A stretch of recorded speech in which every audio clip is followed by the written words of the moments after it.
All right. What is going on, Bree Hive? How is everyone doing tonight? Welcome back to another live stream on this lovely Tuesday. Today, we are going to be talking about the lawsuit heard around the world. I don't know if it's that serious, or I guess it was some serious allegations, but we're going to be talking about our good friend, or I guess not our good friend, Diddy, and the lawsuit that his longtime ex-girlfriend filed against him for SA. I am going to try to keep the wording on this live stream as clean as possible, but y'all know me, once I get to reading stuff, the words just come out. It's hard to censor it, so we'll try to censor it, but we may not be able to get away with it. For those of you who do not know what I'm talking about, Diddy was sued by Cassie, the young girl that was his girlfriend for a very long time, basically alleging that he SA'd her. He made her do some real weird things. He was kind of controlling her and got her all into substance abuse and all kinds of issues. And then we have an update on Diddy, and we don't really like Diddy that much, but for some reason, we have a whole stream about him. We have an update on his Tequila lawsuit, which his original claims to me are just completely ridiculous. But nonetheless, he's filed this Tequila lawsuit. I think he does have some valid claims. The motion to dismiss was denied and an appeal was had. So we're going to go over the updates in that case. If you're watching live, go ahead and drop in the chat. Let us know that you're watching live. We're going to go through and say hello to everyone. And make sure, if you haven't already, please do hit the like button. It does help us out in the algorithm. And guys, we are getting new friends. We're finally back on a roll, so let's keep it moving. For those of you that are joining for the first time or just don't know who the heck I am Boss Attorney Bree, and here on this channel, we cover celebrity lawsuits, trademark lawsuits, copyright lawsuits, and really whatever the heck we feel like covering. And today is all about the celebrity lawsuit. And this time we have a celebrity suing a celebrity, and some people think that the lawsuit is just about money. If you guys know this lawsuit, the Cassie versus Diddy lawsuit, go ahead and drop in the comments if you think it's just about money, or do you think she has some pretty valid claims? If you don't know what the heck I'm talking about, go ahead and drop in the chat that you don't know what the heck I'm talking about. If you're watching on the replay, go ahead and drop in the comments whether you know what the heck I'm talking about or not. And also let us know that you're watching on the replay. I am going to go ahead and jump into the chat, see who's here with us live. We have Tanya D popping in early as always. We love it. A member and moderator of the channel saying, hey, Bree and chat, popping in early to set a reminder and like the stream early, giving us the Bree Hive. Thank you very much. We definitely appreciate it. Nice to see you tonight. We got Hella Swanky popping in saying, Bree Hive, what's good? Hello, another member and moderator of the channel. Welcome back to the live stream. It's nice to see you tonight. It's a good Tuesday. We're going to have some days off at the end of the week, so that's good. We will not be streaming on Thursday. Let me just put that out there. I will not be streaming on Thursday. I will be cooking. I am in charge of cooking. So we are not streaming on Thursday. Hello, Swanky says all the time, D, you beat me. Yes, Tanya D has been on it. She's there early all the time. I'm saying, how are you? Hello, Swanky says, just hit like. Friendly reminder, y'all, of course, if you haven't already, please do hit the like button. It does help us out in the algorithm. We have Deacon Fatal. Hello. We got the OGs back in the live stream. I feel like it's been a while since all three have been here. Welcome back to the live stream. Another member and moderator of the channel saying good evening, all. I really wish I could stay. Oh, see, I thought we were all here, but we're not. I wish I could stay up later, but until then, I'm here. Holiday plans. Yes, holiday plans are just cooking at home already because, you know, people's families be being a mess a little bit. Not talking about my own, but maybe I am. But no, I would just be cooking at home. Gonna try the little viral TikTok Black people should be eating turkey wings on Thanksgiving. So I bought turkey wings, and that's what we're gonna eat. Deacon Beto saying hi to Hella Swanky and Tanya D. Mr. Howard, another member of the channel, saying hi after seeing this on Natalie's channel. Will love Bree's take in this on this as well. Yes, I did see that Natalie post about it, and it looked like she covered it twice, but I have not been able to pop into what she had to say. I probably should have watched her so I could steal some cool things to say, but no, I haven't had a chance to watch Natalie's, but I know she probably had a great coverage on it. Saying hi to each other. Mary Jane saying, saying, are you kidding me, Bree? I need to sleep. I just finished Rob's live. I don't know when people stream anymore. People steal my days. Y'all know I've been on Tuesdays and Thursdays in the evenings. I know I went missing for a while, but these were my days and no one else were on these days other than Emily. She was on these days, but in the daytime, in the morning, not at my nighttime, okay? It is all good, Mary Jane. Gonna go to sleep. That's okay. As long as you're here, make sure you hit the like button. Love to see you, Mary Jane, another member of the channel. Cheryl C, hello, another member of the channel. Welcome back into the live stream, y'all. And I know we have not done a member stream in a while. And I was really like, we're going to do it on Sunday this weekend. However, I know a lot of people are traveling for the holidays. And also, I got called into work for Sunday. So I'm going to see if I can still squeeze it in. We'll probably do like a vote on the membership channel or just on the channel's, what is it called? The community tab. We'll do a vote and see if you guys are available to stream on Sunday or Saturday this weekend, but I will most likely be working this weekend, so we'll have to pick what time, and it'll probably be earlier in the day rather than later. Z Seltzer says, I'm mad with the pink waving hand. Why are you mad? Why? Z Seltzer, another member of the channel. Lovely to have you here in the live stream again. Why are you mad? Why are you mad, huh? Let us know, what is the anger going on? Mary Jane says, this streaming time is criminal, but I love Bree and the Hive. I know. I'm trying to get it to where we can have an earlier stream. But y'all, I be working late, and then I got to eat, and then I got to prep. So this is where it's at right now. I'm trying to get a better time for y'all. I promise I'm working on it. I am working on it. Would love to have y'all here, though, supporting. Mary Jane says, I'm working with 50% capacity. It's all right. As long as you're here, just, sleep, let it play, get us some watch time. We like it. We love it, okay? Shabetty Ross says, hello, Bree in chat. Hello, welcome into the live stream. Nice to see you tonight. Cheryl C says, I'm going to listen only for a bit. I'm multitasking. That's okay. We love it. We love it. Hear the nonsense as you clean or do whatever you need to do. Something I should be doing right now. Deacon Fatal says, I read the case and followed the case. So far, he did that. As far as Diddy being guilty, okay, so we got one vote. Diddy's guilty, but I mean, Deacon Fatal be coming with the hot take. So let me know what y'all think in the comments. Do you agree with Deacon Fatal? Deacon Fatal says, and I expect a lot more people to come out about him, including folks on that show he had with the cheesecake. I don't know if I watched that show. I know he had a show, but I can't think about it. I mean, I can't remember what it was. But no, I mean, things about Diddy don't shock me. Let me just say that. I'll put it out there in the beginning of the stream. I'm sorry. Things about Diddy do not shock me. His first problem was going after a little girl. I'm pretty sure he has kids her age. I might be over exaggerating, but he was definitely way too old to be dating her. It's all right, Deacon Fatal. Take the nap if you need the nap. Kimmy Locker, a member, moderator, paralegal of the channel. Welcome back to the live stream and also backstage. I see you there. I'm saying turkey flats or drums. Is that a thing? It is like a little TikTok thing that I've been seeing. They said, Black people, we got to normalize making turkey wings for Thanksgiving instead of a turkey. I don't know. I just saw it, and now I have turkey wings, and I'm ready to make them and be a part of the turkey wing Thanksgiving crew. But I got the flats and the drums. I don't know if that's the wrong way to do it, but that's the way I did it. Deacon Fiddle says turkey wings are awesome. It will be my first time, surprisingly, having turkey wings. Deacon Fiddle says hi to Kimmy Locker. I also like turkey, but it's great in collard greens. I'm gonna put turkey necks in my collard greens. And I was like, getting my menu together. I'm like, okay, well, this is gonna have meat in it. This is gonna have meat in it. Thanksgiving at Black people's house is so bad. Like, why do we have to put turkey in every single thing? We got turkey in the dressing, turkey in the greens, turkey in the turkey. Like, it's just so much turkey. It's ridiculous. Mary Jane says, Kimmy, we covered that. Which one? About the wings?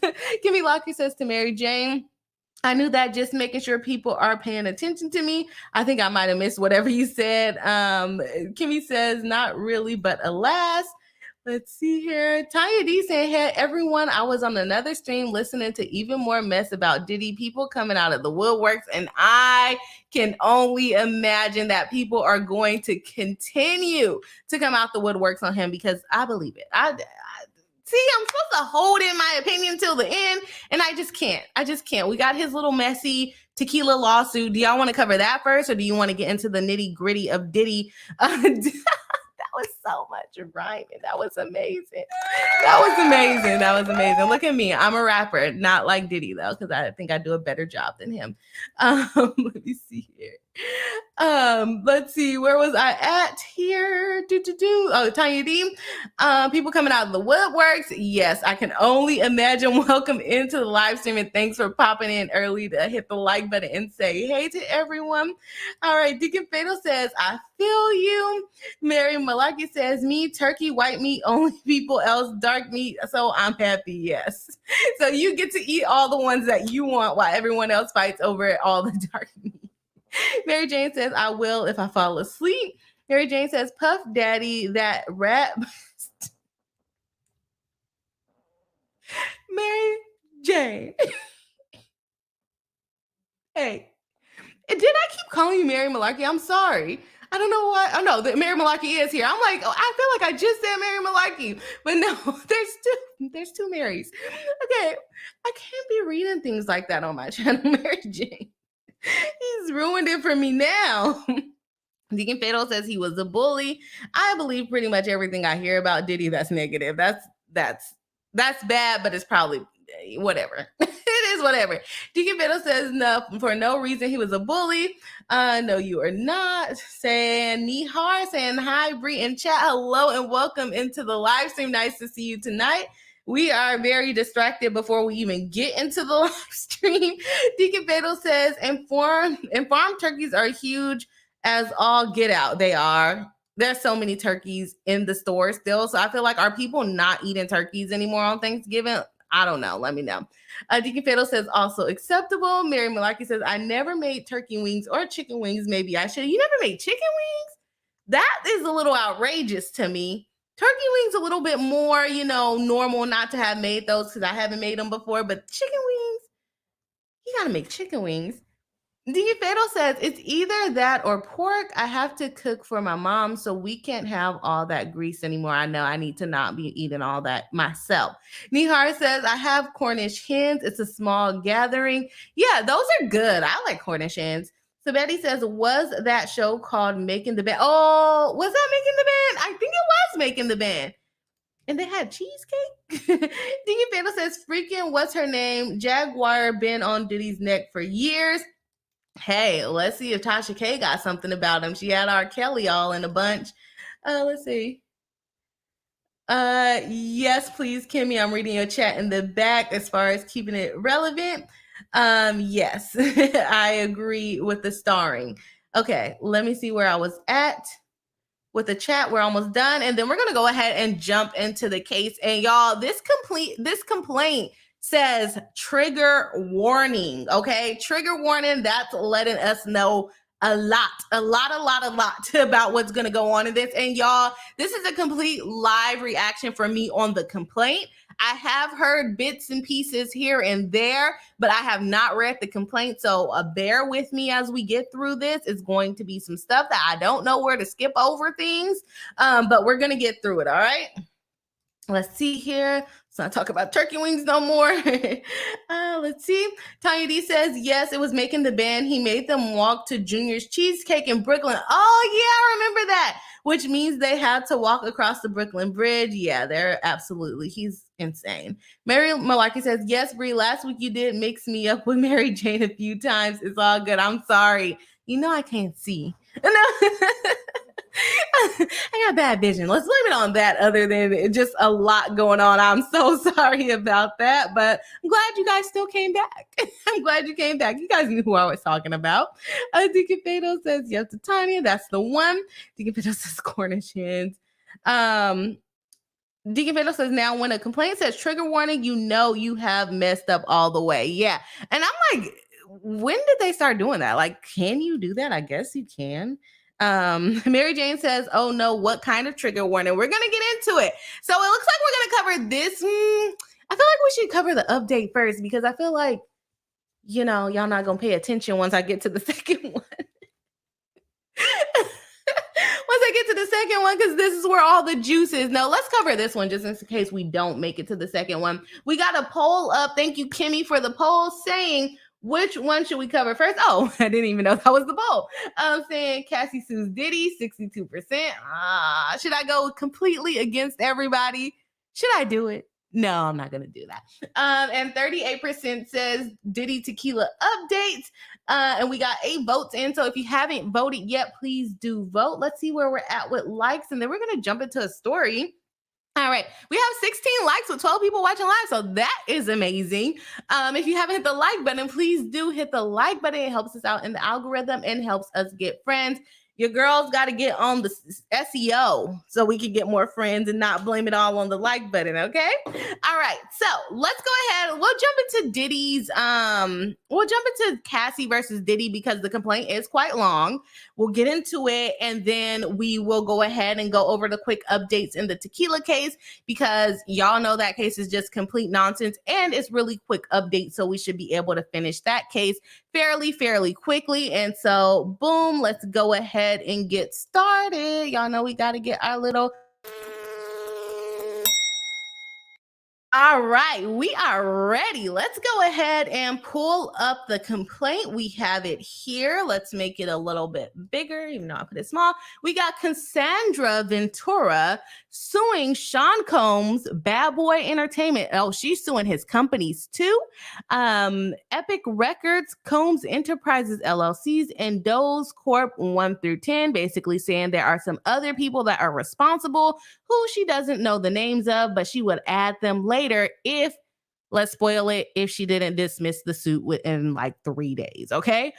This is a complaint for a jury trial, or this is a complaint, and they are demanding a jury trial. This is Cassandra against all of the defendants, and they allege as follows. Let's check out the preliminary statement. It's going to give us a brief look into what she's complaining about. Okay, defendant Sean Combs is a rapper and recording executive popularly known by his stage name Puff Daddy. He did change his name a bunch of times, but Puff Daddy, P Diddy, or Diddy. Mr. Combs came to fame in the early 1990s with his record label Bad Boys Records. He rose to prominence in the music industry, in the music and entertainment industry over the decades, and is regularly referred to as a hip hop mogul. And so I said we were going to cover the trigger warning, but I forgot to cover the trigger warning. So as you guys see, big red letters. Let's actually make it a little bit bigger. Big red letters. Trigger warning. This document contains highly graphic information of a sexual nature, including SA. So anybody triggered by that might want to be careful with this lawsuit. We'll try to keep it, PG in here. Hopefully the words in the complaint are PG, but we're going to get through it nonetheless. So let's go back to my small screen because I like my face to be on the screen. Okay. Preliminary statement still. And in 2022, Mr. Combs received the Lifetime Achievement Award at the BET. Why are you telling us this? You're making them look good. The BET Awards. During his acceptance speech, Mr. Combs stated, "I have to give a special shout out. Thank you, love to the people that was really there for me." He named a number of people before adding, "and also Cassie for holding me down in dark times. Love." Okay, not calling him out on his speech from last year because he mentioned you. The truth, however, is that Cassie, Miss Cassandra Ventura, was held down by Mr. Combs and endured over a decade of his violent behavior and disturbed demands. You know, the attorneys like to come with this creative writing. That's what they're doing here. This one didn't hit as, petty as it needed to. I mean, I guess it's not a petty situation. It's a serious situation, but it didn't hit like some of the more recent complaints that we have read. But nonetheless, let's get further into it. For Miss Ventura, the dark times were those she spent trapped by Mr. Combs in a cycle of abuse, violence, and sex trafficking. That's wild. And remember, we cover, what other case did we cover? Snoop Dogg with his sex trafficking claims. Among other violent and unlawful acts, Mr. Combs R-worded. We're going to try to keep it clean here, y'all. R-worded Miss Ventura in her own home after she tried to leave him. often punched, beat, kicked, and stomped on Miss Ventura, resulting in bruises, burst lips, black eyes, and bleeding. Blew up a man's car. Okay, I saw commentary about this, but how did he blow up a car? Is there going to be detail about this in here? Blew up a man's car after he learned that he was romantically interested in Miss Ventura. That's wild. That is wild. Forced Miss Ventura to engage in sex acts with male sex workers while masturbating and filming the encounters. That's strange, but to each their own kinks, right? Ran out of his apartment with a firearm in pursuit of a rival industry executive whom he learned was nearby. I don't see how that's directly, affected to her, but I guess intentional infliction of emotional distress, maybe. Demanded that Miss Ventura carry his firearm in her purse just to make her uncomfortable and demonstrate how dangerous he is. I mean, that could be bad, but I don't know if it will demonstrate how dangerous he is, but I guess. Introduced Miss Ventura to a lifestyle of excessive alcohol and substance abuse and required her to procure illicit prescriptions to satisfy his own addictions. That does not surprise me. Miss Ventura met Mr. Combs in 2005 when she was 19 years old and he was 37 years old. Like I said, way too old to be dating this little girl, or she was a little girl. He signed her to her label. He signed her to his label, Bad Boy Records, within a few years, lured Miss Ventura into ostentatious, fast-paced, and drug-filled lifestyle into a romantic relationship with him. Her boss, one of the most powerful men in the entertainment industry, and a vicious, cruel, and controlling man nearly 2 decades her senior. That was some good writing. Mr. Combs asserted complete control over Miss Ventura's personal and professional life, thereby ensuring her inability to escape his hold. He provided unprecedented avenues for success for the aspiring artist, but in return demanded obedience, loyalty, and silence. That's what's so dangerous. And I think the thing about these kinds of relationships with the music industry and everything, you get all of these young people wanting to be involved in this type of lifestyle, and they don't realize that it comes a lot of times comes with all of this. How many lawsuits have we read on this channel in the last 2 years about celebrities basically taking advantage of people sexually or giving them drugs or whatever it is? We continue, like, this is the same song over and over and over again. And people promote this lifestyle to young people whose brains have barely developed. And then we are reading these lawsuits feeling bad for them. And it's just like, who do we get to protect the young people to not be so impressed by what this man is almost 40 trying to get with a 20-year-old girl, not even 20 years old, girl, and basically controlling her, putting her under drugs, and probably not even old enough to do half the drugs. I mean, some of drugs are illegal, so no one's old enough to do them. But like, seriously, what can we do to stop stuff like this from happening? And I guess what we can do is what's been happening, holding people accountable, although it's civilly in a lot of them, or maybe even in criminally in some, with R. Kelly and Bill Cosby, holding them liable for things that they did years ago. So hopefully the younger artists in the industry that's, being record labels and things are not doing this to the younger people coming in. So I guess that is how we hold them accountable. I guess putting that statute that there is no time limitation on these incidences. We have to hold them accountable, or else it's going to keep happening. And what is it? We get these same stories from 1990s to now, right? So hopefully in 2030s and 2040s, we won't be seeing this anymore, but you never know with the industry, right? Let's see here. Throughout the relationship, Mr. Combs was prone to uncontrollable rage and frequently beat Miss Ventura savagely. These beatings were witnessed by Mr. Combs' staff and employees of Bad Boys Entertainment and Mr. Combs' related businesses, but no one dared to speak up against their frightening and ferocious boss. Following these episodes of horrific abuse, Mr. Combs would immediately attempt to hide Miss Ventura and the evidence of his violent rage. He often showered her with gifts following incidents of physical violence, a typical pattern of behavior of serial abusers. In addition to the physical assault, Mr. Combs frequently reminded Miss Ventura of his ability to cause serious harm, whether by requiring her to carry his gun in her purse or blowing up the car of a musician that was romantically interested in Miss Ventura. I need to know whose car he blew up. Like, that is wild. That's some movie type stuff, okay? Adding insult to injury, Mr. Combs used illicit substances and threats of violence to force Miss Ventura into repeated unwanted sexual encounters with male sex workers. That's wild. Over the years that Mr. Combs abused Miss Ventura physically and sexually, she again and again tried to escape his tight hold over her life. Every time she hid, Mr. Combs' vast network of corporations and affiliate entities found her, and those who worked for Mr. Combs' companies implored her to return to him. Many went as far as to explicitly state that her failure to return to Mr. Combs would hinder her success in the entertainment industry. I don't know about y'all, but when was the last time y'all heard Cassie make a song? Or act or anything? So I think he been hindering her success. So is this all earlier on in her career? Because when was the last time Cassie made a song?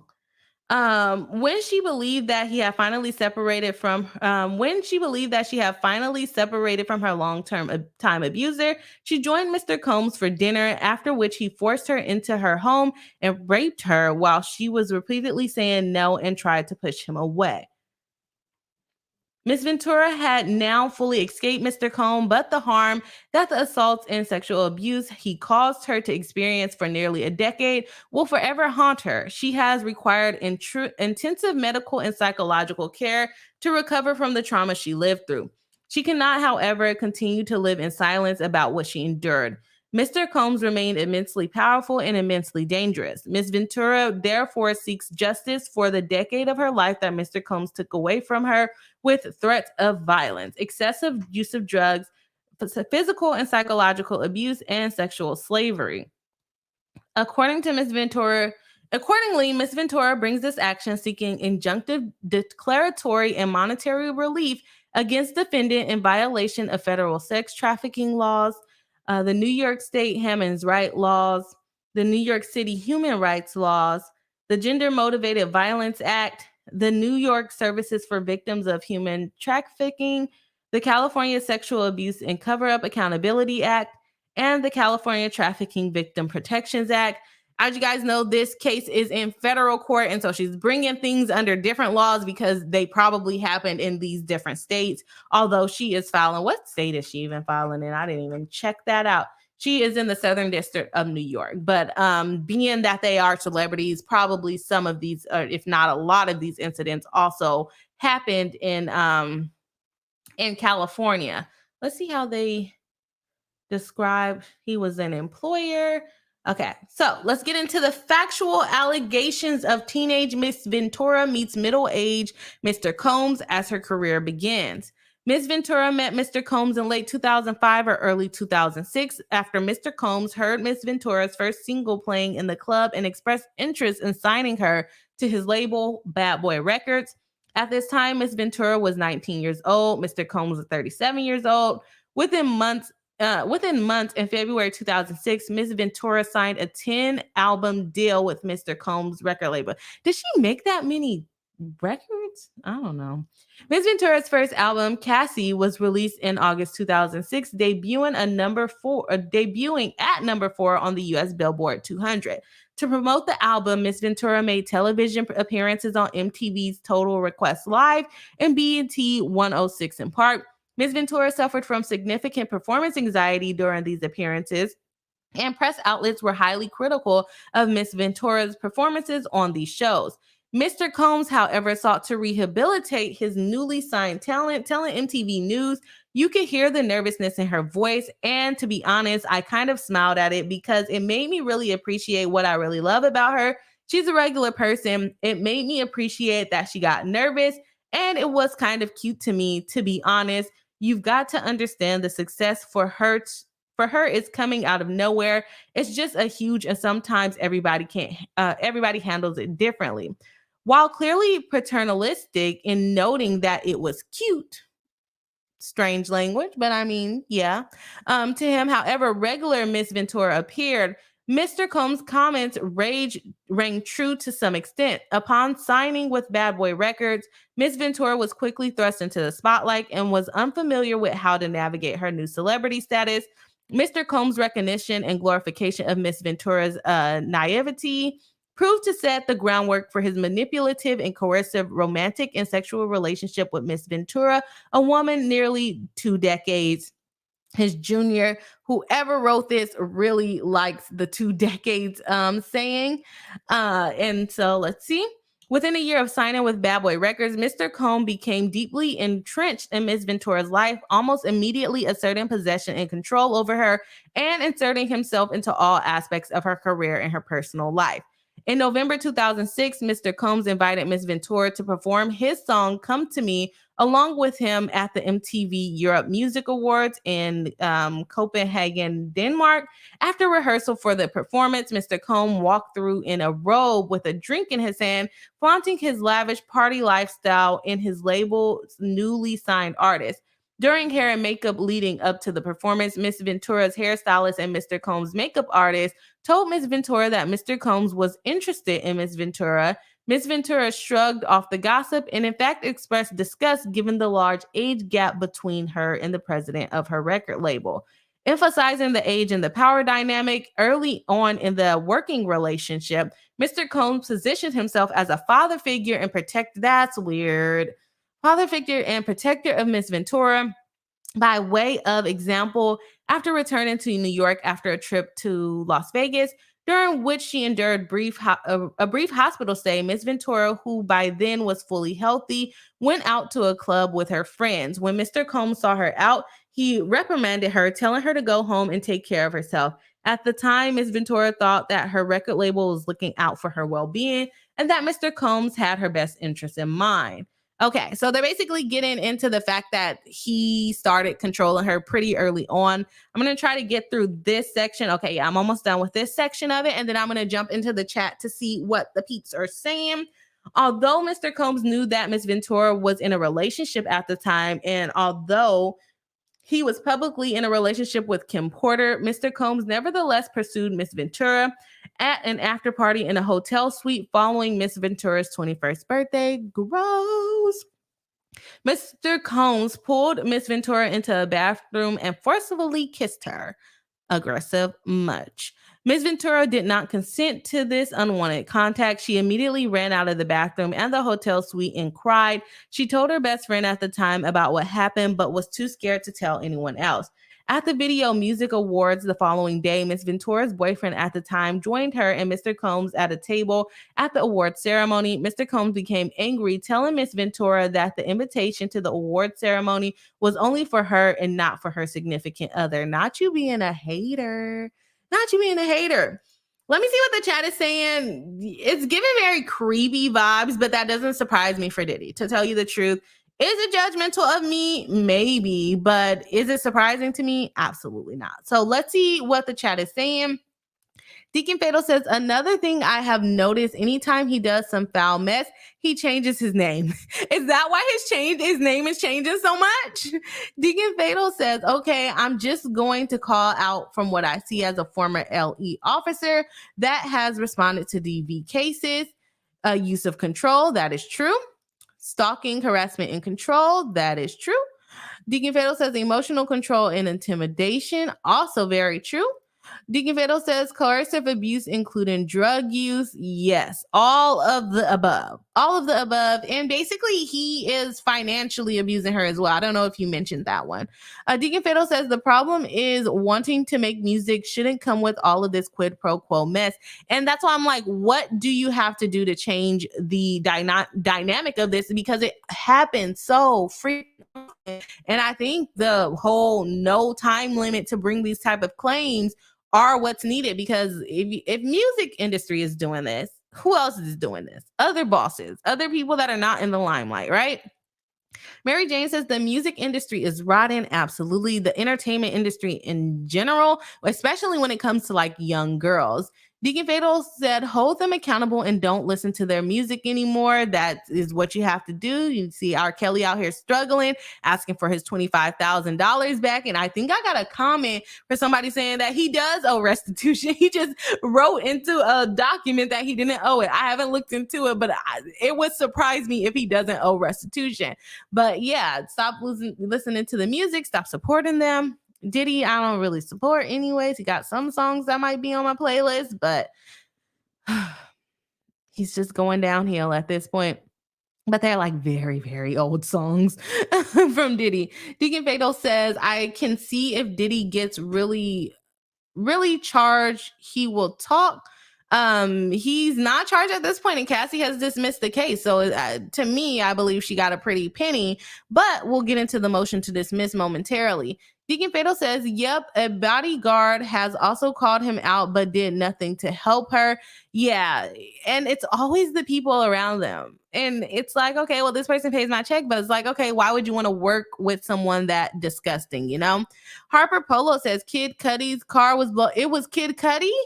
I don't know him like that, but dang, he didn't have to blow his car up. That's wild. That's some movie type stuff, man. You cannot be blowing people's cars up. That sounds like something you see on a movie. Tanya D says, Kanye did say Diddy was feds. Considering all he has gotten away with over the years, it's starting to seem more likely. You know what's weird? When I was in undergrad, I had this teacher that would always freaking talk about Diddy and how he used to party with him and all of that stuff. And he just like made him seem like he was just such the celebrity. And I just never thought Diddy was that cool. And maybe it's because I was too young to think he was that popular. But in the industry, when you are the record label, when you have all of this power, yes, you do get away with a lot of things. I don't know if he's the feds though, but that is a good saying, I guess. Tiny D said, I'm just saying.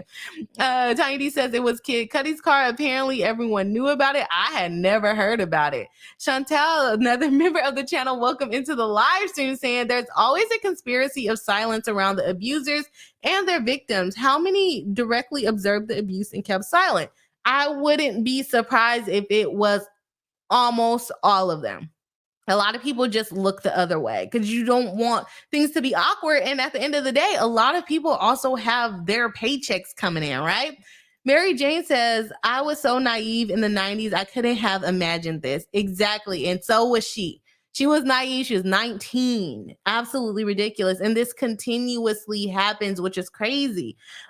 Deacon Fatal saying to Tanya D, when crazy calls crazy out, that is something else.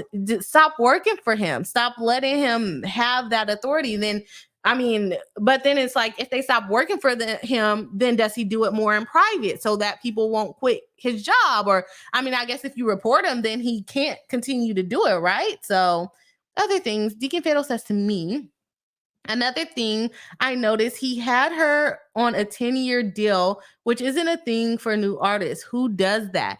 Yeah, he is a weirdo. He's a weirdo. He liked her, but creepy, right? He liked her. Very creepy.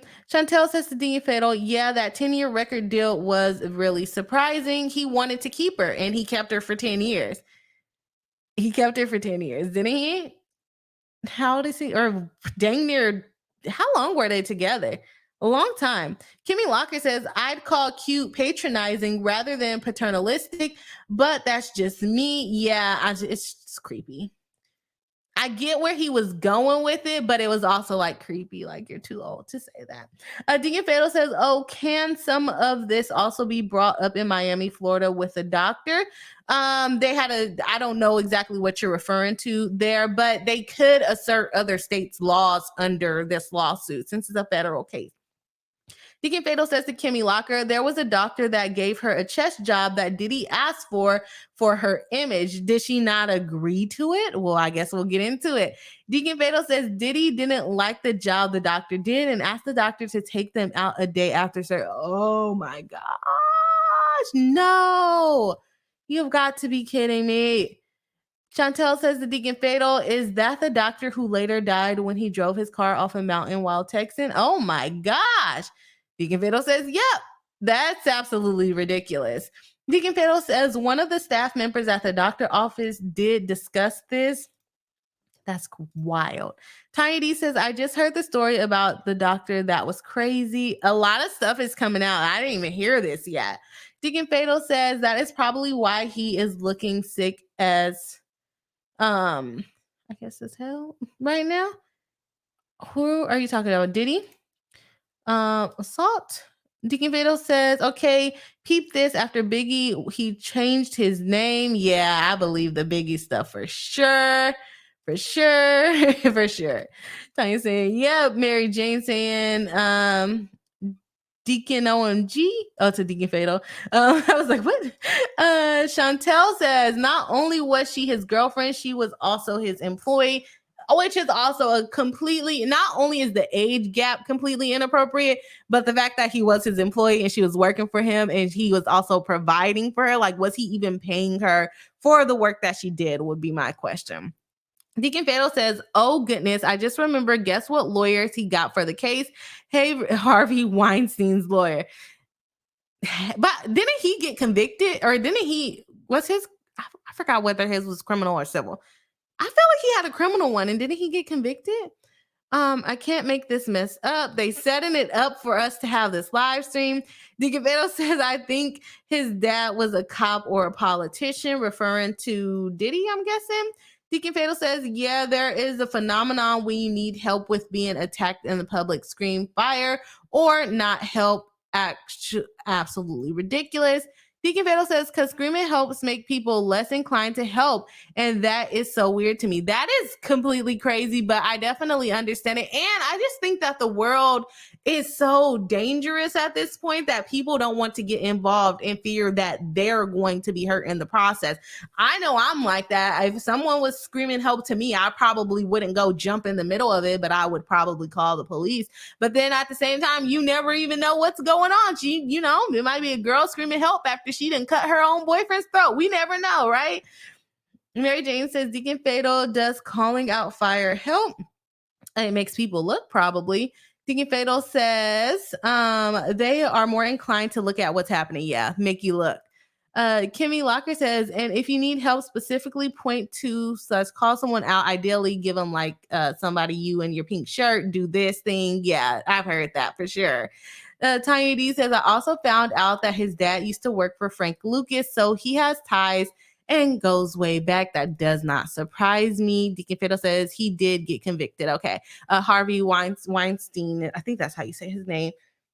He also had cases where he was assaulting young girls with his old self. Why are people so weird? Like, why are people so weird? Okay, let's go ahead and jump into the next part of the lawsuit.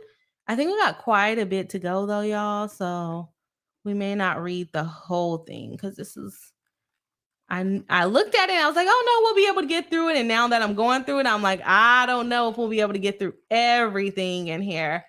Yeah, because I'm still scrolling. Okay, we may not be able to get through everything, y'all. Okay, because it goes 20 pages of her talking about the facts of the case. Let's go on up here. Okay, here we go. Section 2, finally. Mr. Combs lures Miss Ventura into a relationship. Despite her clear rejection of Combs' advances, Mr. Combs continued to demand Miss Ventura spend time with him, including for a weekend at Mr. Combs' residence in Miami for nights out in New York City. I don't get it. Like, did she not have a good relationship with her parents? Like, was there no one she could tell? Was there no way she could just, not want the fame and just deal with the scrutiny and maybe the lawsuits that would come with her breaching her contract? I don't know. It's just too much for me. On one particular night around September 2007, Mr. Combs insisted on taking Miss Ventura out. Miss Ventura acquiesced, fearing that rejecting Mr. Combs' request would have repercussions for her album deal with Mr. Combs and his company. Mr. Combs picked up Miss Ventura from her apartment in Manhattan in a blue luxury vehicle. Miss Ventura was surprised that when she got into the car, Mr. Combs was already inebriated. So he was already lit. He handed her a pill and told her to take it. When Miss Ventura asked what the pill was, Mr. Combs dismissed her and told her she would like it. She later learned the pill was ecstasy, something Miss Ventura had never before tried and did not want to try. This was the first time Mr. Combs Mr. Combs got Miss Ventura high. Why would you take it? Mr. Combs then proceeded to drive recklessly at a very high speeds down the West Side Highway of Manhattan. Ms. Ventura was very scared, but did not dare to object to Mr. Combs, who appeared drunk, high, and agitated. Mr. Combs took Ms. Ventura to an upscale lounge in downtown Manhattan, where he proceeded to get into an altercation with the security staff, who would not permit Mr. Combs to enter, presumably because he was belligerent. Miss Ventura decided to go home, but for the remainder of the night, Mr. Combs messaged Miss Ventura incessantly, complaining that he left, or I guess that she left him high and alone. That is too darn bad. You are too old to be doing that nonsense. What the heck? In early fall 2007, Mr. Combs flexed his power and influence when he paid a promoter to create a fake flyer for a party hosted by Miss Ventura. This fake posting allowed Miss Ventura to have an excuse to go to Miami, Florida, and get away from her boyfriend by using the guise of a legitimate event that she had to attend. Miss Ventura was stunned at how easily Mr. Combs was able to recruit others to lie for him. Ms. Ventura was uncomfortable with the fake flyer, but because the request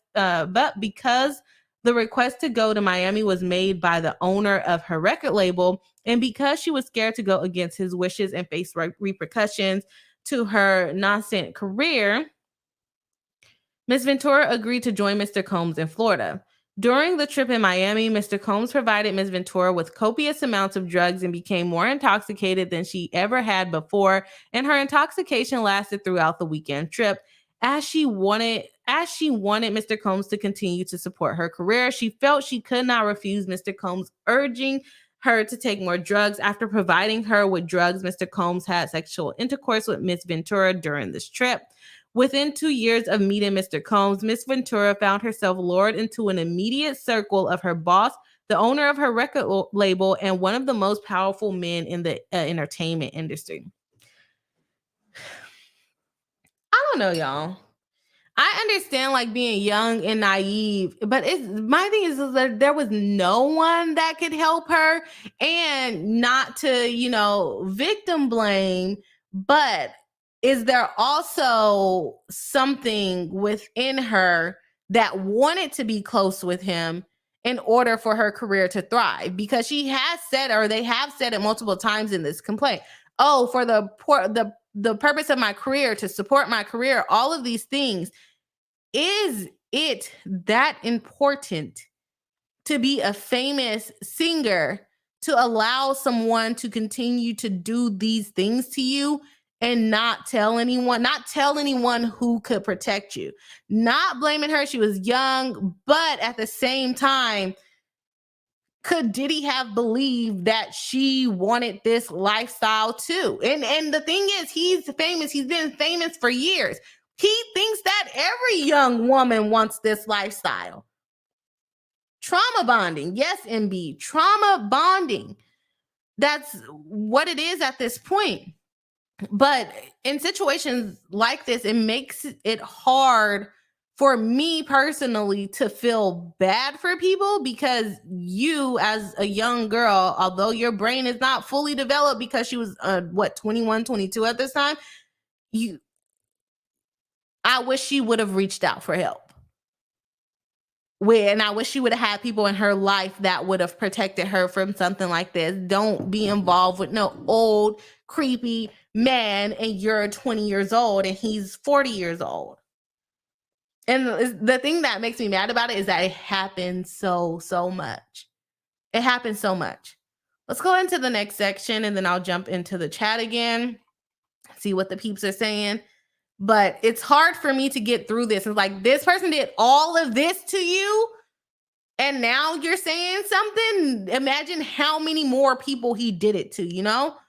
Mr. Combs exerts control over Miss Ventura's career and personal life. From the very start of their relationship, Mr. Combs exerted his power and influence over Miss Ventura. This dynamic was fueled by their nearly 20-year age difference. We get it. She knew they were 20 years apart at the time. It's like, did you not have a mom? I mean, but some parents sell their kids to the fame. So I'm like, did you not have a mom that could have helped you out? But yeah, I mean, even with the R. Kelly case, the parents were selling their kids to the fame. As well, the 20-year age difference, as well as the relative positions in the entertainment industry, I agree with that. With Mr. Combs considered a music mogul and Miss Ventura at the very start of her career as an entertainer.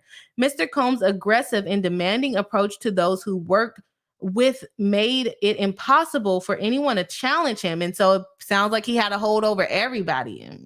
I ain't got time. And Ms. Ventura soon learned that Mr. Combs insisted on blind loyalty from everyone in his inner circle. That was what it has to be. Like, there's no way it can be something else.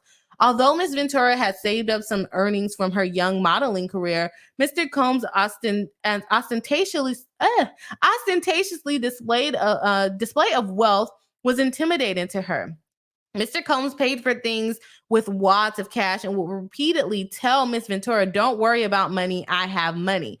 Mr. Combs he's like, "Don't worry about money, I got money." And then in his Tequila lawsuit, he's all like, "Why are you guys not making me more money? Why aren't you making me more money with my tequila? You're only promoting me to black people, even though I'm black." Oh, Diddy. Okay, Mr. Combs expensed lavish vacations for him and Ms. Ventura, purchased a car for her, paid her for her apartment, and provided her with extensive amounts of designer clothing. Around 2008 or 2009, Mr. Combs began to rent an apartment in Manhattan for Ms. Ventura. The apartment was within walking distance of Mr. Combs' New York residence. He first showed Ms. Ventura the apartment by bringing her there along with her parents. Oh, so your parents were around. Ms. Ventura's parents were skeptical of the Mongols' display of wealth, but proud of their daughter's newfound success. Your parents should have said something. Your parents should have did something. You should have told your parents. They were skeptical. And you probably was like, "Oh, no, mom and dad, it's fine." Around 2010, Mr. Combs similarly paid for an apartment for Ms. Ventura in Los Angeles, which was located about 5 minutes away from Mr. Combs' residence. He paid for many of her apartments in California and also purchased a Jaguar for her around 2013, 2014. Financial abuse, financial control. I see it. As aspects of Miss Ventura's life were controlled by either Mr. Combs or his management companies, every event Miss Ventura attended, from the travel to the makeup and the clothing, was paid for directly by Mr. Combs and his affiliate companies. Compounding all this encompassing intrusion into her life, Mr. Combs secured his control over the young, impressionable Miss Ventura by introducing her to a drug-filled lifestyle that kept her complacent and compliant. That's very sad. Very, very sad. Mr. Combs first introduced Miss Ventura to opiates around 2008 and would often have pills and other drugs out in the open like candy. Upon information and belief, Mr. Combs has been addicted to prescription painkillers and took ecstasy frequently. At first, Ms. Ventura was given the prescription that Mr. Combs received from a doctor in Miami. Eventually, when Mr. Combs exhausted his supply of pills, he demanded that Ms. Ventura procure prescription from the Miami doctor in her own name. Mr. Combs also became deeply involved in Ms. Ventura's personal life, with his personal staff attending to Ms. Ventura's day-to-day travel and other needs, including medical care. On multiple occasions, Mr. Combs had Ms. Ventura's personal medical records sent directly to his email. How does he do that? Because his doctors work for her. For instance, Miss Ventura began experiencing memory loss, potentially due to excessive drug use and head injuries caused by Mr. Combs' beatings, as described below. Her MRIs were provided directly to Mr. Combs. Mr. Combs also repeatedly arranged for his staff to drive Miss Ventura to certain doctor's appointments. In this way, Mr. Combs exerted ownership over Miss Ventura as another example of a ways in which he manipulated Miss Ventura and ensured obedience early on in their relationship, and asked Miss Ventura what she called her grandfather. Oh my gosh. Asked Miss Ventura what she called her grandfather. When Miss Ventura said that she referred to her grandfather as Pop Pop, Mr. Combs perversely insisted that Miss Ventura referred to him with that nickname. He's weird. Like, why am I reading this case? He's a freaking weirdo. Like, why would you? That's so weird. Okay, let me go ahead and see what the comments are saying, because these people are absolutely crazy. Mary Jane says Bree have glasses envy. What does that mean? I don't know what that means. Mary Jane says, "Oh, I have glasses." Okay. Deacon Fatal says drugging. Yes, he did drug her. Tanya D dropping a sunflower and saying, make sure you hit the like button and subscribe so you don't miss any of Bree's takes on cases. Yes, of course, I forgot. I was so into the case. I forgot to say, if you haven't already, please do hit the like button. We are actually at 31 likes with 33 people watching live. So if you haven't already, please do hit the like button. It does help us out in the algorithm. All right. We have Deacon Fatal says, okay, there is a lot of brainwashing I am hearing that most abusers use. I agree with that. It's a lot going on, but I think that the entertainment industry is a slippery slope, to tell you the truth. I think it's a slippery slope, and I know I kind of got on it in a little bit. It's because in a lot of those situations, in any situation where someone wants something, you are more willing to do certain things thinking that's what you want because you want that certain thing. And in my opinion, I believe she did want to be famous. So she probably felt like she had to endure these things in order to be famous.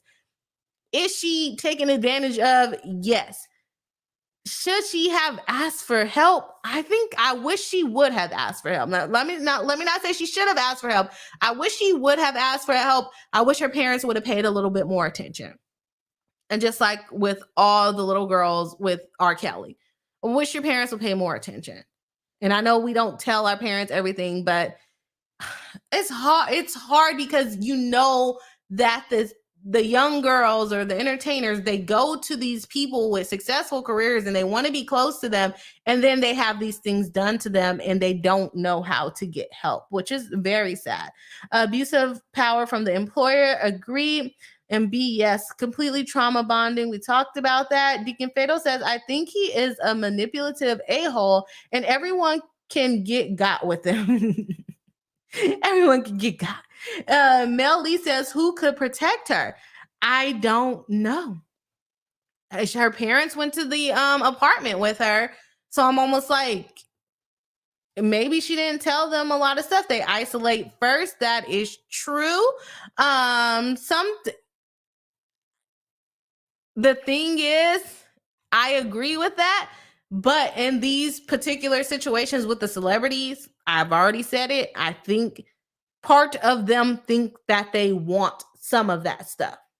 And that happens in a lot of industries, not just entertainment, but in a lot of these situations, people want to be famous, just like we covered the Chris Brown case, just like we covered the Snoop Dogg's case. And we laughed at the dancer and whatever. She went there, she knew what she was getting into. Is it that we feel more sorry for Cassie because of the age difference? Because when we covered the Chris Brown case, I think a lot of the chat understood the situation. Like, is Chris Brown also a creep? Probably. He's a famous entertainer that is going to use his sex appeal and his fame to get what he wants from girls. But why do we feel more sorry for Cassie than we did for the girl that filed a complaint against Chris Brown? Is it because she went through it longer? Is it because of the age gap? But we can't ignore the fact that sometimes it's not only the abuse is big. Not to say that, you deserve the abuse or anything like that. Sometimes sometimes people put themselves in the position to basically be taken advantage of. And it happens in day-to-day life, not just with famous people, of people basically being like, oh, this guy has money. This guy likes me. Let me go with him. Oh my gosh, this guy gave me drugs. Oh my gosh, but he likes me. And so you keep going with it. And then of course he's going to use, knowing that he has what you want, he's going to use that against you. And that's why, what do they say even about girls that go to Miami or whatever these days, and they're like, oh, I don't have to do anything for a sugar daddy. I don't have to do anything. And then all of a sudden their morals start getting compromised as they live there longer and longer and longer, and wanting to be the top girl and all of those things. I think that's at play here as well. I do think he's an abuser, yes, but I do also think that there's some, at that time when she was there, and that's probably why she didn't go for help. She probably thought that is what she wanted at the time, or maybe thought that's what she deserved at the time. Deacon Fatal says abusers also isolate before they start the abuse. MB says when someone is so powerful as him, it's hard to leave a mister down the street. This is such a powerful man. I definitely agree with that. And like I said, he also has the power to give her what she wants. I agree with you.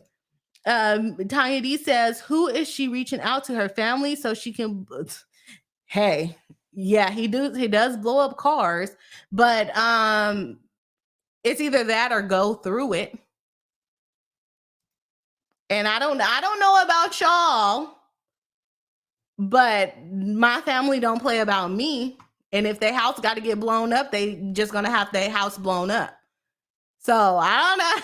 I guess I got a hot take on this. But my family don't play about me. Think about it. If it's you in the situation, if you told your family somebody was doing that to you, would they not go to the end of the earth to help you? Or are we just all supposed to be afraid? Chantel says, sounds like he isolated her pretty quickly. Predators are adept to choosing the victims who will stay silent. I agree with that. That does happen. Deacon Fatal says, that's what I'm getting. MB says she has already seen that everyone just turned their backs and lets him do it to her.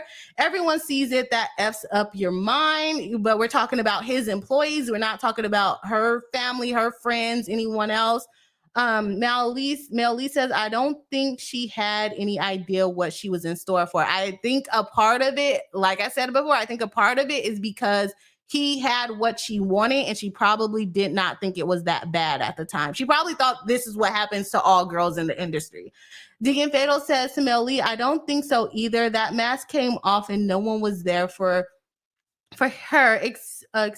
Expect his ex-wife, who is also passed under weird circumstances. That is also true. His ex-wife did pass under weird circumstances. Mary Jane says, I agree. He was too powerful. Tiny D says, and he allegedly hung Wale out of a balcony window like he was Red from the 5 Heartbeats. That mother effer is crazy. That is wild. He did. I did see that pop up. Tiny D says, in my personal / professional opinion. Okay, Tiny D says, I heard it traumatized the F out of Wale, which impacted his career. And again, in these situations, and when I'm saying this, it's not just women that end up in these situations.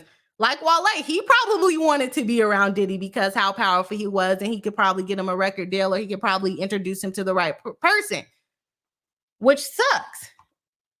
It sucks that they become this powerful. Hello Swanky says, Tiny D, I heard it traumatized. Oh, I think I read that one. Impacted his career. Hello Swanky says, the stories I've been hearing recently about Diddy's obsession with Cassie and general controlling nature is wild, and I think Diddy is done.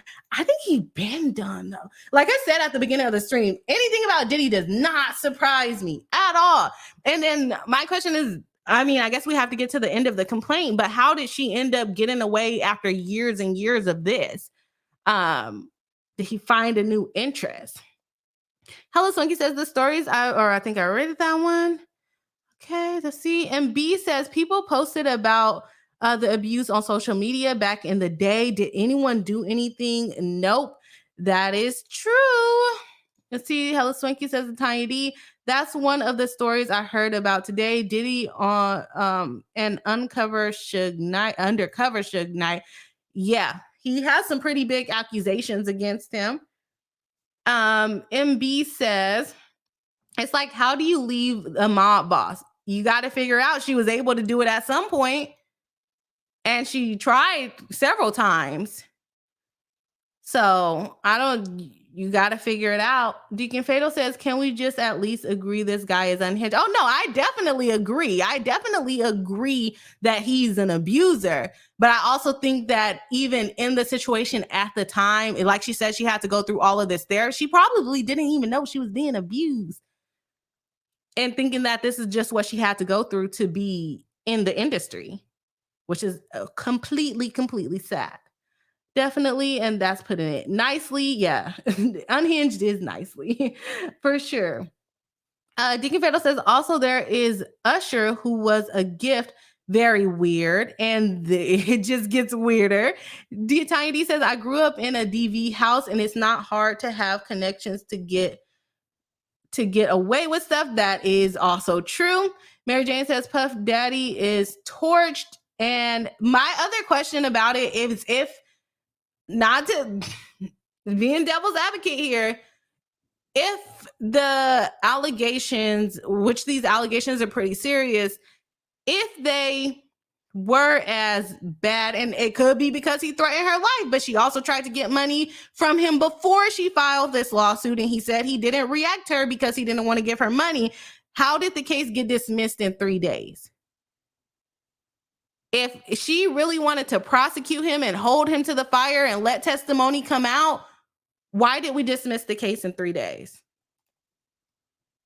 I believe all of these things happened for sure, but if she really wanted justice and she really wanted to protect other people, and I understand that, you know, her life is at stake with filing these motions as well, but you filed the motion, and to drop it after 3 days is a little wild to me. Tiny D thinks he's done as well. Deacon Fatal says, okay, how is that not violating HIPAA as far as sending her doctor records? When you're powerful, you can do whatever you want. Apparently, that's what this lawsuit is showing us. Let's see. Kimmy Locker, while she was high or not. I don't know what comment that was. Kimmy Locker says, fair question, but no way to tell unless she says. Yeah, I don't know exactly what you're referring to there. Deacon Fatal says, keep in mind you cannot consent to anything while high or drunk.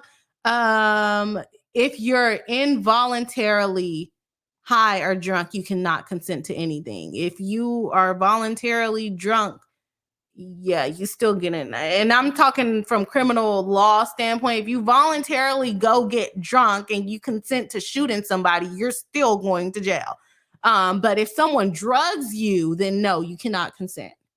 Hello Swanky says weirdo is right, Brie. Yeah, he is a weirdo. that's what he's a weirdo. I believe all of these things happen, but I'm just kind of like, I feel like a couple of other things could have been done in the situation, and it's the industry to me. I don't know. Spetty says that is real weird. Deacon Fatal says you aren't wrong. I don't know exactly which one you're talking about right there.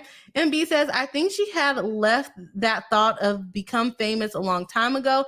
I think she was just surviving. Yeah, but a lot of what I'm talking about is in the beginning. We haven't even gotten into the later part of the relationship yet, to my knowledge. So in the beginning, I think it was. And the fact, and I don't even think we can ever say it wasn't for her career, because she had a 10-album deal. Like, she had to do this or she was going to get sued. So it probably was about surviving, but she was technically still under contract for a long time. Deacon Fatal says the music industry is very exploitive. You will see that word in music business class a lot, exploiting. Yeah, I definitely agree with that. And that's why I said part of it is the want of being famous. Mary Jane says the parents pimp out their kids. The parents sell their kids, and not even Cassie, who was 19, who was technically of age, but still a child, right? But the ones in the R. Kelly case was selling like they 15, 14-year-old kids to R. Kelly. Because guess what? The parents wanted proximity to R. Kelly. The parents wanted their kids to be famous, and they didn't care what happened in order for them to do it, which is weird as heck. Deacon Fatal says to Mary Jane, I hate that you are right, but you are. I think I missed whatever comment she made.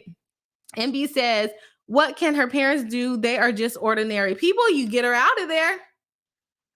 You get her out of there. And like I said, like some people have already said, she may have already been brainwashed, but you still do what you need to do to protect your child if they're saying that they're scared. Deacon Fatal says, I stopped messing with both of them. Andre 3000 might be the only artist I feel comfortable listening to anymore. I heard he came out with an album playing the flute. Tanya D says, did you know Andre 3000? Yeah, the new album. Hello Swaggy says, oh, did y'all already discuss, did anyone mention the accusation that Diddy unalived Kim Porter? I think that has already been speculation, but I don't think they just said that it was a weird circumstances, but no, we haven't really addressed that. Deacon Fatal says, no, we haven't, because another reason I think, no, we haven't, because that is another reason why I think he's settled quickly.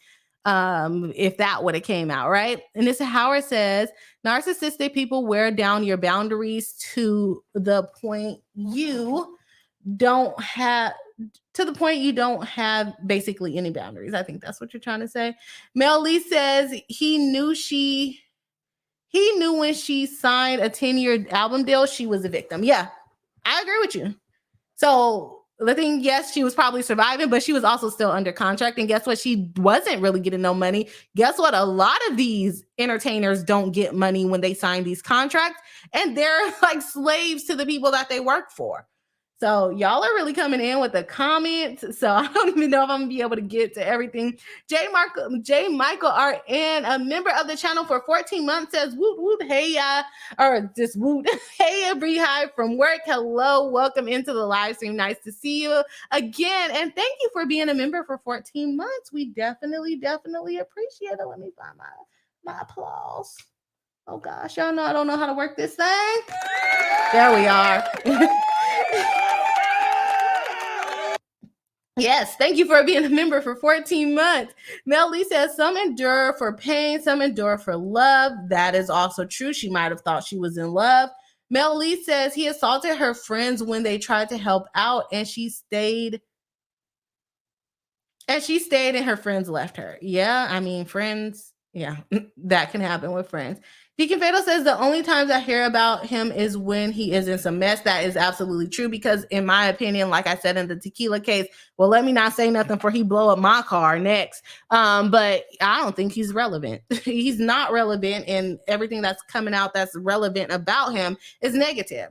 Tiny D says, as someone who lived it in a child, I say survivor, you don't want to see your family hurt, unalive, or even end up in jail.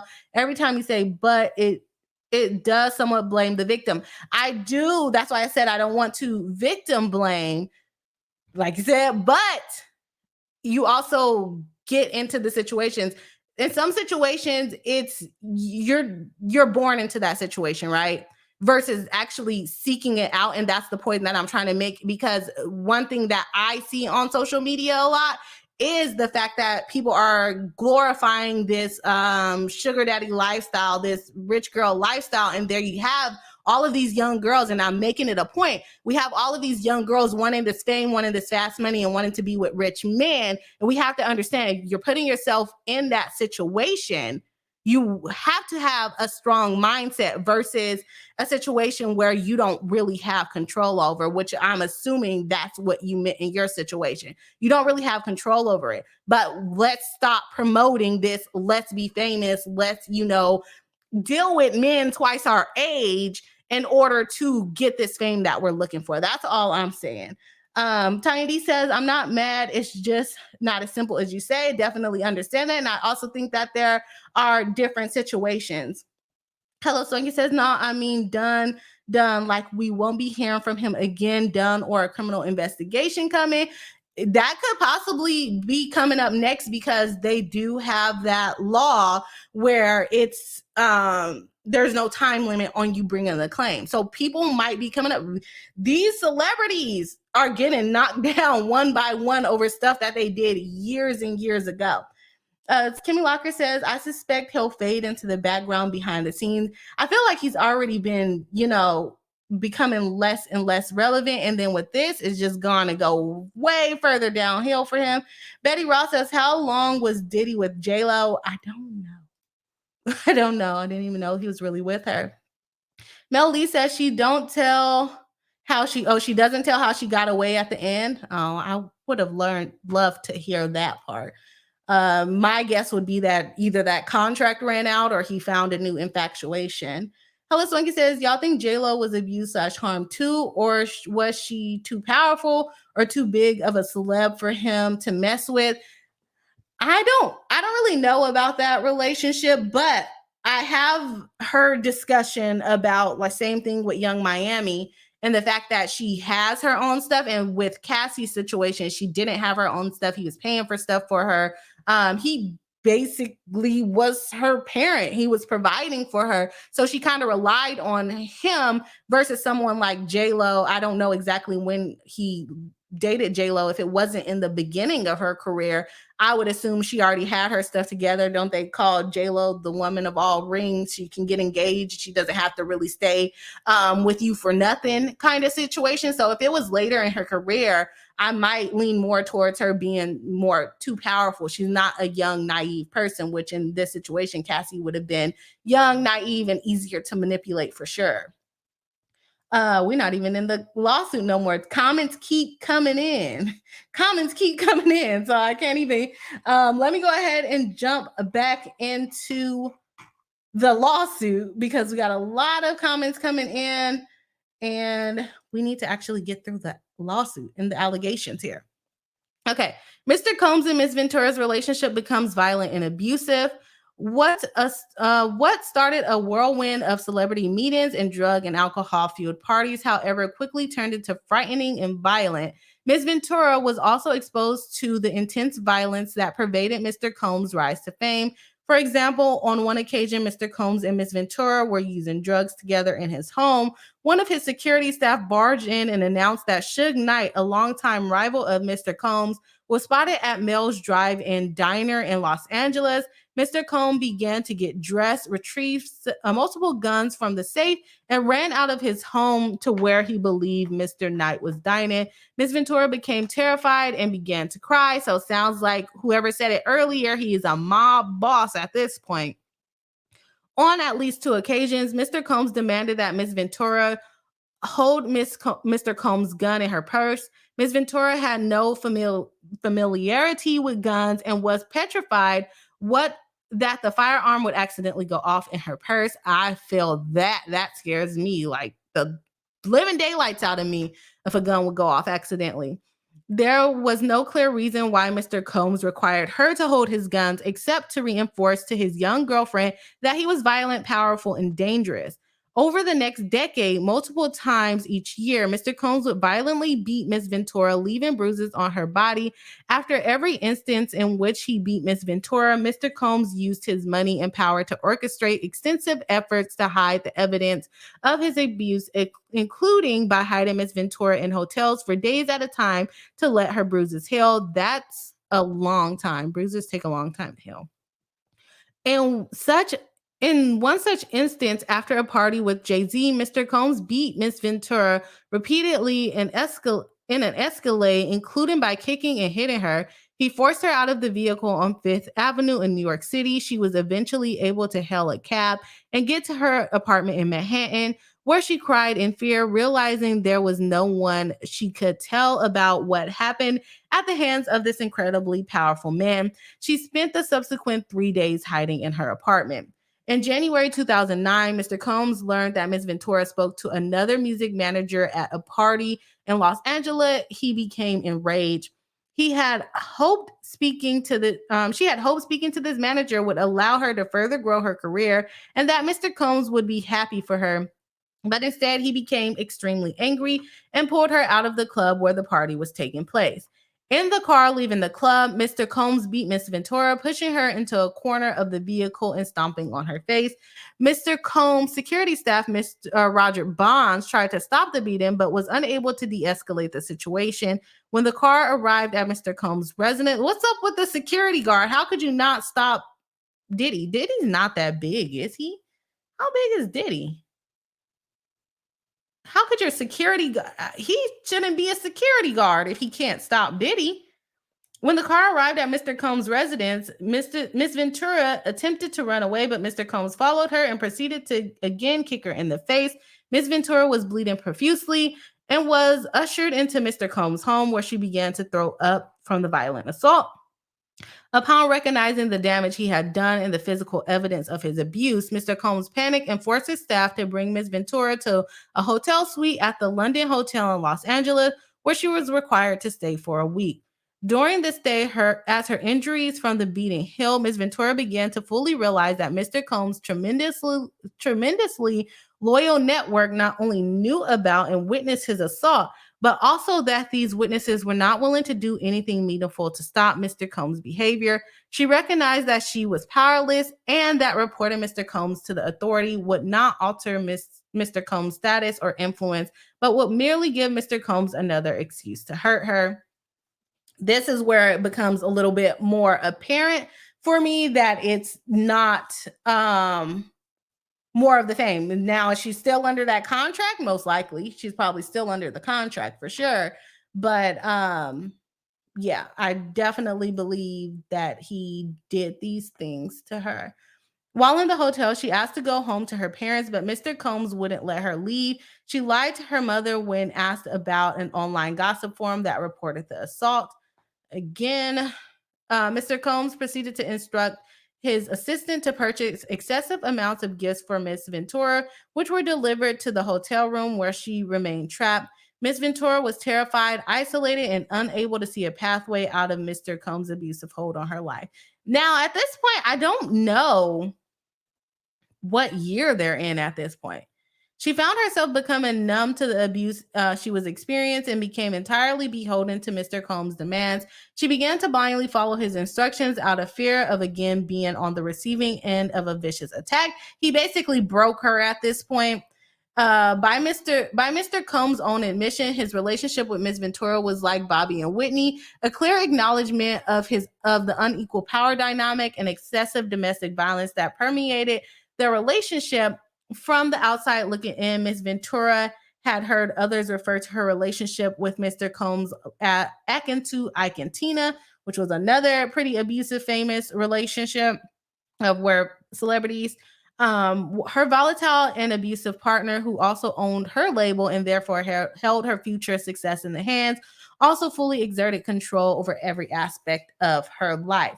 Mr. Combs forces Ms. Ventura into sex trafficking. Within a few months of beginning a romantic relationship with the 40-year-old Mr. Combs, the 22-year-old, now we're back to when she was 22, Ms. Ventura felt beholden to his whims and demands. While in New York City, Mr. Combs told Ms. Ventura that he wanted to engage in a fantasy called voyeurism. Mr. Combs said it would turn him on if he saw Miss Ventura with another. Really? That's the language you want to use? The first time Mr. Combs hired a man and brought the man to his home in Los Angeles, the man, Mr. Combs, and Miss Ventura wore masquerade masks and ingested drugs. Mr. Combs directed Miss Ventura to perform sexual acts with the man while Mr. Combs watched them. He masturbated while he directed Miss Ventura and the man to do specific sexual acts. The entire encounter lasted multiple days. Mr. Combs began to call the arrangement a freak off, or FO. He would repeatedly tell Ms. Ventura random moments that he wanted an FO, and Ms. Ventura was eventually expected to facilitate the location and the hiring of the male sex worker. At certain points during Ms. Ventura and Mr. Combs' relationship, he would insist on a FO. Mr. Combs would repeatedly tell Ms. Ventura that this practice was our thing and our secret, so she basically couldn't tell anybody about it. FOs would often take place in hotel suites, including Trump International Hotel in Columbus Circle, all of these different hotels that I'm not about to list, but they go all from Atlanta to New York to Los Angeles. On one occasion around 2013, Mr. Combs had an FO set up at the Intercontinental Hotel in New York City, after which he was charged with tens of thousands of dollars of damages in the hotel. Upon information and belief, Mr. Combs' chief of staff, Tony Fletcher, paid the invoice charged by the hotel for damages, I guess, that he did. Miss Ventura was eventually instructed to use websites and escort services to find male sex workers to participate in FOs. And the reason why she listed all of these states, I forgot to kind of pause right there. Kind of like what we talked about in the Snoop Dogg case, where he was making these girls go across lines and then having them do sex work, basically like what Cassie is alleging here. Okay, sometimes Mr. Combs would pay to fly male sex workers to his location, including multiple cities, and there has been, rumors about him and males. They flew abroad. He required Ms. Ventura and his staff to help him make these arrangements. Mr. Combs' assistants would help to set up the FOs, including by setting up the hotel suites with baby oil and Astroglide. Mr. Combs always supplied Ms. Ventura and the sex workers with copious amounts of drugs before and during the FOs. Ms. Ventura was given ecstasy, cocaine, GHB, ketamine, geez Louise, marijuana, and alcohol in excessive amounts during FOs, which allowed her to dissociate during the horrific encounters.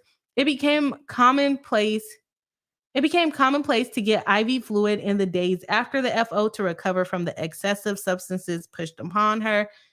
Miss Ventura was required to dress up in lingerie for an FO, and Mr. Combs insisted she wear white nail polish to contrast her nails with the skin of the black man he hired to have sex with her.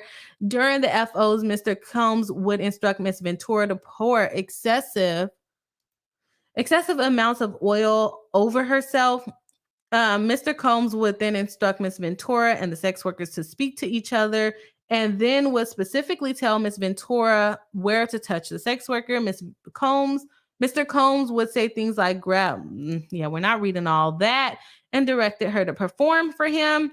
During the FOs, in addition to directing Miss Ventura and masturbating, Mr. Combs would use his phone, laptop, and tablet to film Miss Ventura having sex with the hired sex worker. He treated the forced encounter as a personal art project, adjusting the candles he used for lighting to frame the video. How he is weird. I'm not reading the rest. This is like 4 pages. There's like 4 pages of that.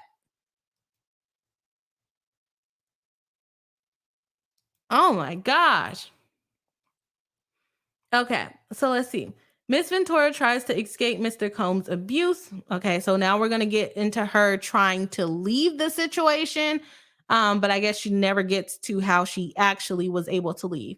Anytime she tried to create distance between her and Mr. Combs, he used his network to find her and convince her to return to the abuse. On multiple occasions, Mr. Combs sent his employees to lure Miss Ventura back. In 2011, during a rough patch in Mr. Combs and Miss Ventura's relationship, Miss Ventura had a brief relationship with Kid Cudi. They let us know in the actual complaint.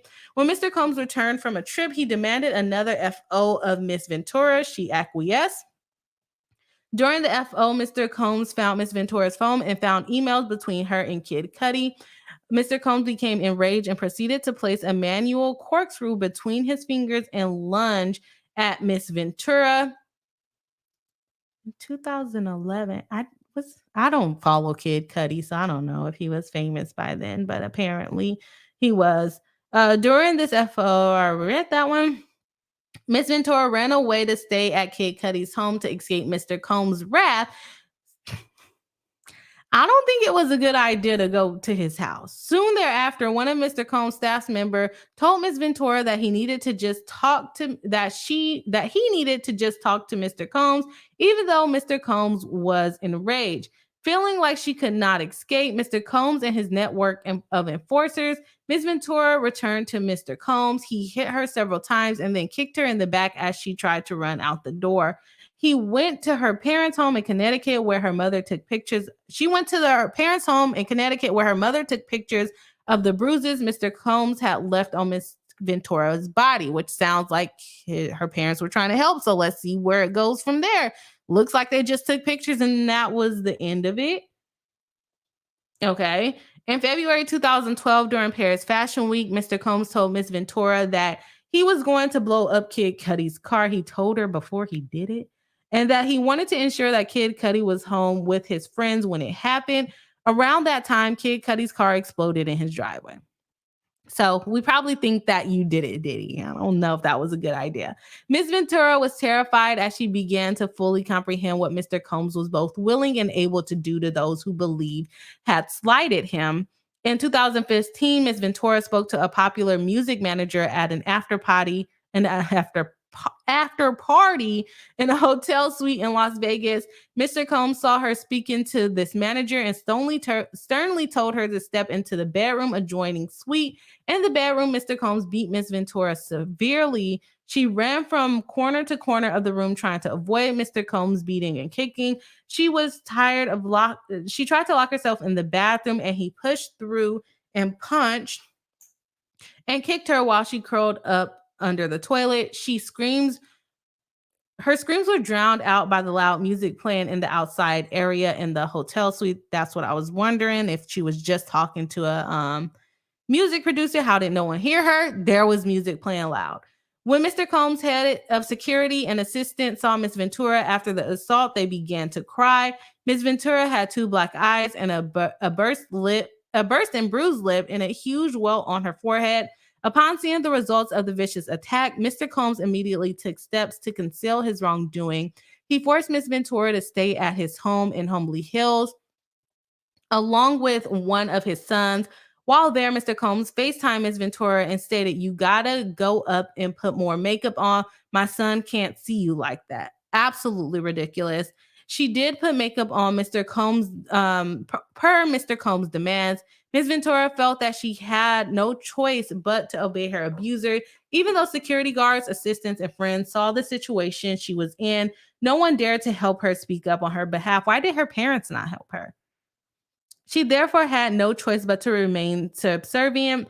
Later in 2015, while shooting a movie in Cape Town, South Africa, Ms. Ventura began a flirtatious relationship with an actor. She spent New Year's Eve with this actor, but Mr. Combs soon found out. Mr. Combs called the actor and threatened him. The actor proceeded to call Ms. Ventura and tell her, "You really need to call Mr. Combs." In or around March 2016, during an FO at the Intercontinental Hotel in Century, Los Angeles, Mr. Combs became extremely intoxicated and punched Ms. Ventura in the face, giving her a black eye. After he fell asleep, Ms. Ventura tried to leave the hotel room, but as she exited, Mr. Combs awoke and began screaming at Ms. Ventura. He followed her into the hallway of the hotel while yelling at her. He grabbed at her and then took glass vases in the hallway and threw them at her, causing glass to crash around them as she ran to the elevator to escape. She managed to get into the elevator, and when she got to the lobby, quickly took a cab to her apartment. Upon realizing that her running away could cause Mr. Combs to become even angrier with her and completely stuck in his vicious cycle of abuse, Ms. Ventura returned. Miss Ventura returned to the hotel with intention of apologizing for running away from her abuser. When she returned, hotel security staff urged her to get back into the cab and go to her apartment, suggesting that they had seen the security footage showing Mr. Combs beating Miss Ventura and throwing glass at her in the hallway. So at least the hotel staff helped her. Upon information and belief, Mr. Combs paid the Intercontinental Century City $50,000 for the hallway security footage from that evening. And they gave it to him. After this, Ms. Ventura left her home in Comstock and went to hide away at the friend's home in Florida. James Cruz, president of Bad Boys Management, tracked Ms. Ventura down and told her that her single would not be released if she did not answer Mr. Combs' phone call. I think this is in 2016 or 15. A woman who worked at Sony Music reached out to her with a similar ultimatum concerning the record. Incredibly, Mr. Combs even convinced one of his attorneys to call Miss Ventura at this time. The lawyer told Miss Ventura that it is in your best interest to call Mr. Combs back. This guy is a psycho. Each time Miss Ventura tried to run away, Mr. Combs and his powerful network would force her back to him.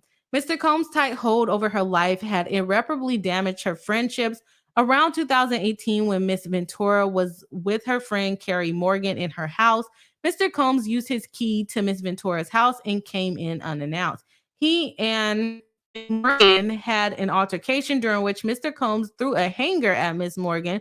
Upon information and belief, the incident resulted in a settlement between Mr. Combs and Miss Morgan, and Miss Ventura ended up paying Miss Morgan additional funds in an attempt to resolve the dispute between her close friend and her abusive and controlling boyfriend. The relationship between Miss Ventura and Miss Morgan has been strained since this time.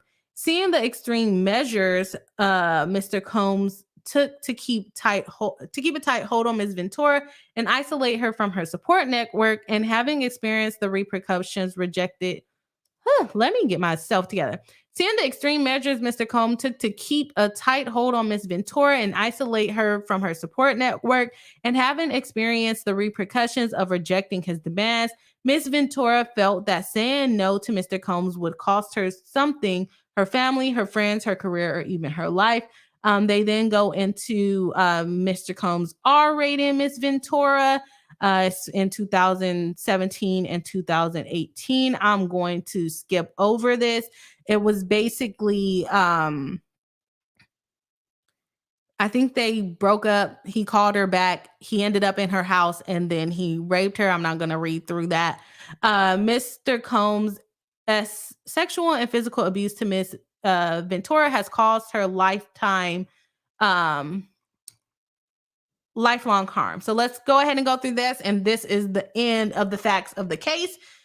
Then I wanted to get into the rape stuff. As a result of the immense trauma Miss Ventura endured over a decade with Mr. Combs, she has suffered and continues to suffer from immense emotional distress. I can only imagine. Following her escape from the cycle of abuse and sex trafficking she endured, she struggled with the physical and mental manifestations of her trauma. The birth of her two children, however, allowed her a new lease on life and gave her purpose. She credits her children with saving her from the trauma that she had consumed over a decade of her life. Except for the months when she was pregnant with her children, Miss Ventura struggles with her addictions to drug and alcohol, addictions that were established and fueled by Mr. Combs. She turned to substance to drown out the memories of her abuse without being intoxicated. She suffered from horrific nightmares of the forced sexual acts with Mr. Combs, demanded that she participate in during the regularly scheduled FOs, and of the physical beatings that she endured throughout the relationship. She had difficulty eating or sleeping, and her relationship with her family suffered during this time. She frequently had thoughts of ending her life. To rebuild her life and career, Ms. Ventura needed to completely reinvent herself. She's checked herself into an inpatient treatment at a rehabilitation center, where she first confronted the extent of the trauma she lives with. She has required intensive therapy and other medical care to recover from Mr. Combs' abuse, and she will forever live with the physical and psychological repercussions of the over a decade violence, fear, and exploitation she endured. Although Ms. Ventura was able to speak up against the years of abuse endured at the hands of Mr. Combs, she has since been able to rebuild her life and confront her trauma thanks to the passage of the New York Adult Survivors Act and the California Sexual Abuse Accountability and Cover-Up Act, and she is now ready and able to confront her abuser and to hold him and those who enabled abuse accountable for their actions. Let me see if I can find what the rules are under the New York and California act that she talked about. So let's see. They were called this gender discrimination. I'll have to look through it to see what the time. I think this is the one without any time limits. She goes ahead and she asks for a monetary judgment representing compensatory damages, including consequential damages, lost wages, earnings, and all other sums of money together with interest on those amounts according to proof, for a money judgment for mental pain and anguish and severe emotional distress according to proof, for punitive and exemplary damages according to proof, attorney's fees and costs, for pre-judgment and post-judgment interest, and for other remedies that the court deems necessary and proper. All right. So let me go ahead. I wanted to see, I didn't see she listed certain acts, but it's not clearly listed under here. Is it the battery one? I don't think so. But I'll have to look through it and find it. We got a couple more comments that came in, so I'm going to go through the comments, and then I don't even know if we want to cover his tequila nonsense lawsuit at this point. It's a real mess. And so I'm really late on some of the comments because I had to get through all the rest of the allegations, or most of the allegations, and then go through it. Melly says he had doctors in his pockets, and I'm sure the police too. Yeah, that's been asserted. Melly says she got to tell her story and get her money.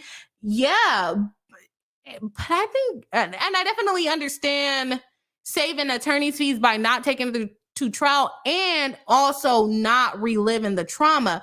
But I'm almost wondering what they settled for. So we'll cover the dismissal sheet and what I find odd about it. And once I get through the comments here, Mel Lee says they settled in 1 day, which is really quick. And there were allegations that she confronted, basically kind of sent him a demand letter before filing the allegations. And he basically was trying to call her bluff. And she didn't bluff. She went ahead and filed it. And then I guess he wanted to hush hush. But at the same time, he also publicly denied it. I don't know. I don't think he did file an answer in this lawsuit yet, but I know he did deny that the things happened. I think that the things happened. Okay. I think that the things happened, but I'm wondering why. I guess to shut it up. But the thing is, it's already out there. It's already out there. I don't know. You can shut it up all you want to now, but I think dismissing it so quickly makes it look like she's not telling the truth. And we'll get into also with the dismissal of why it also looks like it. Kimmy Locker says to Mel Lee, it was filed on the 16th and dismissed on the 20th. So they settled sometime in between there for them to even file the lawsuit. And that was over the weekend because the 16th was a Thursday. Hella Slinky says, no, I don't blame Cassie. I think she accomplished a lot, even by settling so fast. Makes him look super guilty. I can't blame a victim for how they choose to resolve their justice they accept. It could go either way because people do settle cases fast when they don't want it to go forward. But at the same time, for his position on it, it's like it's already out there. Why is he settling so fast? Chantel says that was according to his lawyer. Her lawyer said that Diddy offered her 8 figures not to file. Oh, okay. Okay, I missed that part. His lawyer offered her 8 figures not to file a lawsuit, and she refused the offer and filed, basically claiming that she wanted more money, right? Let's see here. Mel Lee says it's a civil lawsuit, so she was going to get the money anyway. She just saved herself from reliving it. Yes, and that's something that we encourage our domestic violence victims to do as well. Hello Swanky says to Mel Lee, that's exactly my take. I think the outcome is the same since it wasn't criminal, but civil. Spare herself the trauma. But it's not her sparing herself the trauma. It would have to be Diddy sparing himself from the things coming out because he's the one that has to agree to pay. And she asked him for money before she even ever filed the lawsuit. So maybe filing the lawsuit lit a fire under his butt to offer her the money that she was asking for. Maybe. Hello Swinky says, y'all heard Janet Jackson removed any trace of him from her account. Swiftly celebs dropping him quickly. I haven't heard of that one yet. Deacon Fatal says, again, the 10-album deal is still wild to me. He had her under contract, and it almost seems like they started dating in 2000. He met her in 2005, signed the deal in 2005, 2006, and then their relationship ended around 2018, 2019. So yeah, he basically kept her the whole deal. Well, it's a 10 album deal, so it doesn't necessarily mean 10 years, but 10 albums can take 15 years to do, right? I wonder if she ever even did the 10 albums. Let me see. I feel like I haven't heard her come out with a song in like too early 2000 years. Like albums does Cassie have? Now that we're talking about it,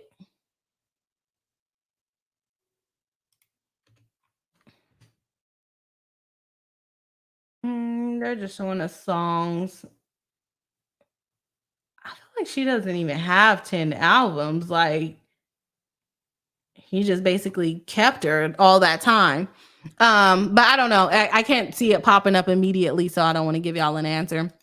Hella Swanky says to Deacon Fatal, 10 albums. That deal is about everything except music. Yep, he tied her there. Controlling behaviors. Yes. Deacon Fatal says exactly 3, maybe 5 after a lot of albums sold, but 10, get the F out of here.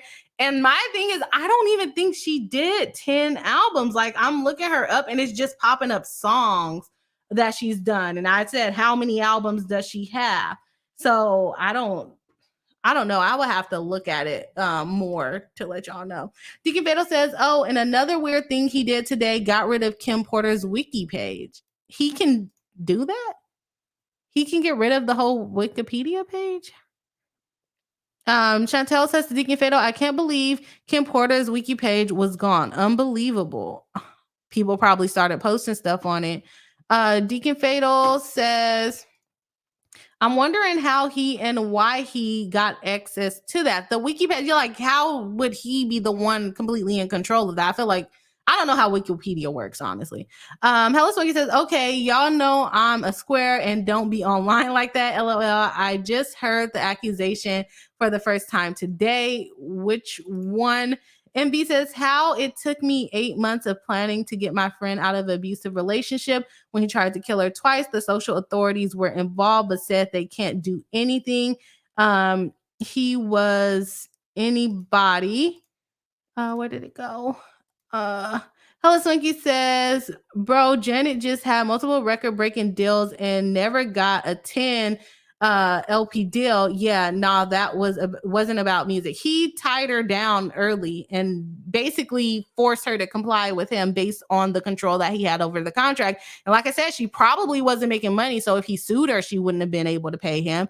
Look at Megan Thee Stallion. She getting sued by her label all left and right? And she's not able to pay him. Chantel says to Deacon Fatal, and when you Google her wiki page, his name comes up. What the hell? That's the first time I'm hearing of this. Hello Sonky says, yo, what? Removing Kim P's page, a goofy move. That's not suspicious at all. I'm wondering if people started posting stuff on it because can't anybody really add something to Wikipedia? MB says, Mary Jane, I had to gain his trust to just be able to see or talk to her.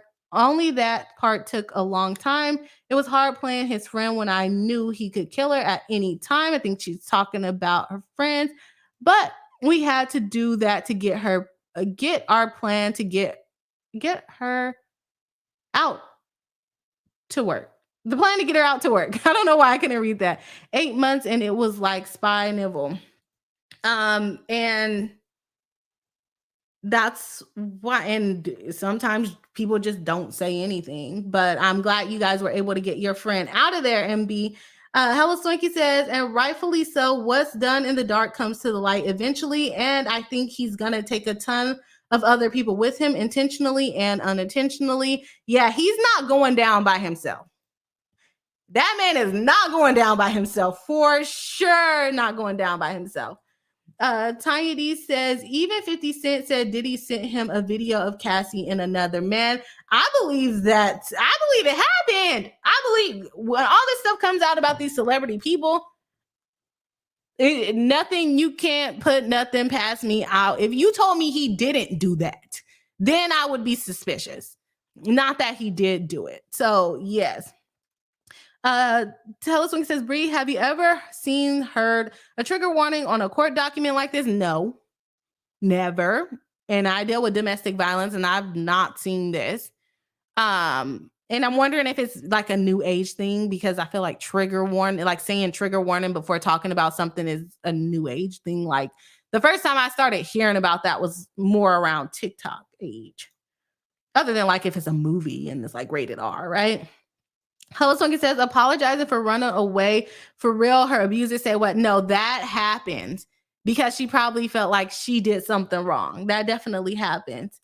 Kimmy Locker says, I would have leaked hotel security footage quick and in a hurry if I worked there. But you know what the problem is with that? And that's why I kind of huffed afterwards, is that they probably exploited. They were kind enough to keep her out of the situation, told her not to go back, like, you know what, just stay away. However, they were slimy enough to sell the tape to him. Because I'm sure it wasn't the manager that sold that tape or deleted the tape or whatever it was. It's probably the people that told her, oh no, go away, we're helping you. But then behind her back, turned around and sold the footage. So yeah, they could have leaked it. They probably would have leaked it and probably could have gotten more money for it from TMZ. But they ended up exploiting Diddy directly versus trying to sell it to TMZ. And he probably gave it to him in cash. You never know. Hello Swinky says, I'm really proud of, impressed by Cassie to persevere, survive the way she was able to turn around her life after all she endured. I don't know if I could have. That is super true. And I'm wondering if he just gave up because he lost infatuation with her, because I know a lot of stuff came out, or not came out, but a lot of talk about like when she left him, she immediately, I believe, if I'm not mistaken, got married and then had a kid. And everybody was kind of talking about, oh, he wasted years of her life. They was together 10 years and she knew not to get pregnant by him and all of these things. So I'm wondering what ended up happening for him to basically loosen his control, because it's almost like immediately after we found out they were no longer together, she was like in a new relationship and having a baby. So did the guy save her? Did he lose infatuation with her? I'm wondering how, after being this controlling and taking over her life this much, he somehow just really loosened his grip on her and just kind of let her move on. I'm wondering what happened and why she didn't mention whoever helped her out of it. Tiny D said, I'm proud of her too. Hella Sunky says, hell, at this point, I hope he loses every case he brings. Right. I'm like, I don't even want to cover the Tequila case anymore because this man is out of control. He's weird. He's okay. I don't even want him on my channel anymore. And I have too many videos with his face on it at this point. Kimmy Locker says, did he never filed an answer? Okay, I didn't think so. I figured you would have grabbed it for us if he did. Thank you, Kimmy. Hello Swanky says, yeah, but he gets to avoid discovery and deeper investigations. Yes.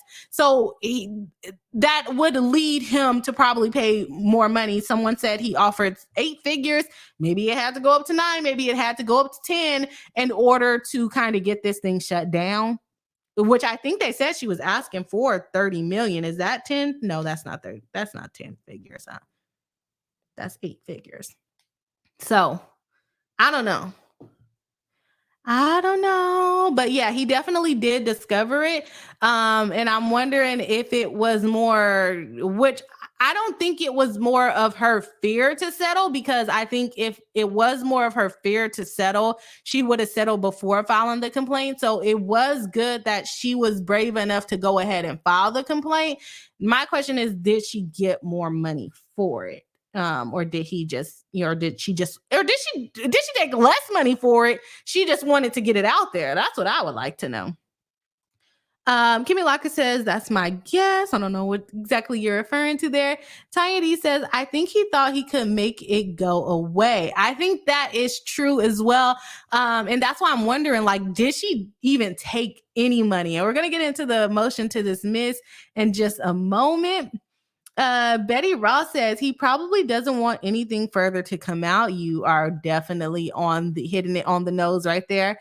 Tanya D says the quick settlement makes him look even more guilty, even if he doesn't admit any guilt. That's often how it's seen too, especially like with celebrities. They go ahead and settle it. But my question is, why did she not take the settlement before? I want to know if she got more money or less money? Did she just want this to come out? Is the question, and then just settled for the same amount of money because she wanted people to know what type of monster he was, or because he knew he was guilty before the lawsuit was filed. And I'm wondering why she didn't settle before. I think she just wanted the information out there, and even if he didn't give her any money, she probably would have still settled as long as it got out there and it's in the public filing and people can pull it, just like we just pulled it and we're talking about it online, right? Angela Williams says when one person comes forward, it comes others the courage to do the same. Who knows how many victims that demonic man has? I don't put nothing past it. I hear stuff about Diddy all the time. I believe it, and people have been coming forward from what I can understand with what the chat is saying. I haven't really been watching it too much, but people are saying a lot of people have come forward. Kimmy Locker says, I wonder how quick settlement may affect others coming out. The thing is, people might start making claims just to get a settlement, even if something may not have happened to them. That's where this could get pretty sketchy as well. I feel like that happened recently in something. I can't remember what it was. But we are at 42 likes, y'all, with 38 people watching live. So if you haven't hit the like button, please do. Let's get to 50 likes for the live stream. This was a tough case. Thank you, everybody, for riding it out with me. It was a lot going on in there. We had to skip some parts of it, and we found out, well, we probably already knew, but Diddy is for sure crazy. Hella Swanky says, when I said sparing her the trauma, I meant sparing her from reliving everything she's been through because of him. Yes, no, we definitely talk about that with our DV victims, because you file a lawsuit and you're the person filing the lawsuit, you're going to go to depositions. People are going to do discoveries on you. Pull up all the pictures that you have, pull up all the letters that you wrote him or that he wrote you in the text messages and this and that. Bring up all of that stuff. Let me get discovery into your mental health records, because guess what? You said you've endured all of this trauma. You are going through intensive therapy. So yes, we're going to subpoena your doctor's records because your emotional health has been brought to issue by you. So yes, no, I definitely agree with you. And not only doing all of that in discovery, but then going to trial and having to get on the stand. And this stuff likely, in my opinion, probably really happened to her versus Amber Heard that got up there with that one fake tear. Okay, so when you're actually going through that and having to relive that, and then you turn around and have an attorney come cross-examine you, yeah, no, she definitely spared herself the trauma. Sorry if I misstated my response to that earlier. Tiny says they started dating in 2007 and it ended in 2018. So 11 years of actual dating, but I believe he signed her a little earlier than that, right? Hello Swanky says she did not do Am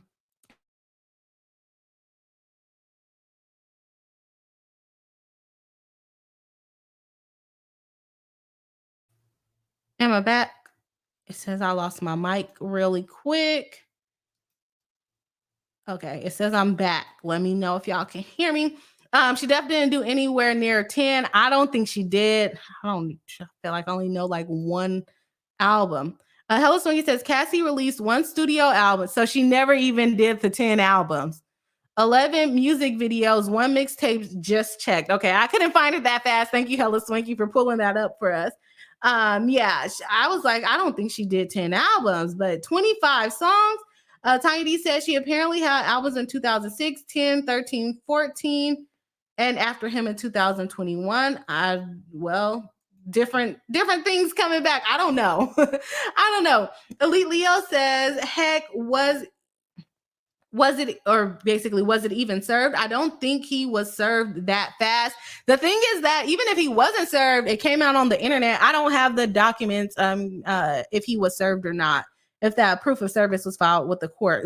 Probably too quick to file it with the court because it was filed on Thursday, settled on Monday. So I wouldn't be surprised if he wasn't served.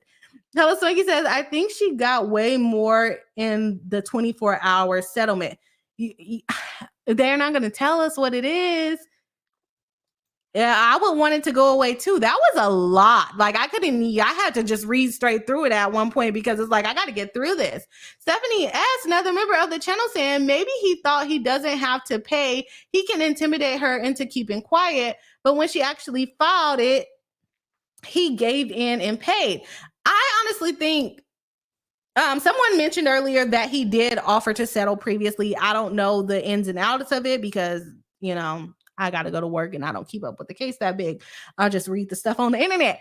But where was I going with my comments? Because I distracted myself. You pay to intimidate her. I think what happened is she asked for a certain amount of money. Diddy told her no and offered a lower amount of money because I don't think Diddy has the money. And I could just be talking out my butt. I don't know. But with him suing that tequila company, him becoming less and less relevant, I just don't see him having the money. So he probably thought he could lowball her and she would go away. And then she didn't go away. And then they had to file again. And part of me feels like she just filed it so that everybody knows about him at this point. And maybe she did take the same amount in the deal, or maybe she took more. But I wouldn't be surprised if she took the same amount in the deal, but she just basically wanted to get it out there. And like people have already said, put it out there so that other victims can come forward. Chantel says, I think she got I think I read that one. My bad. Okay. Elite Leo says he was still stalking her even after she had married and had kids.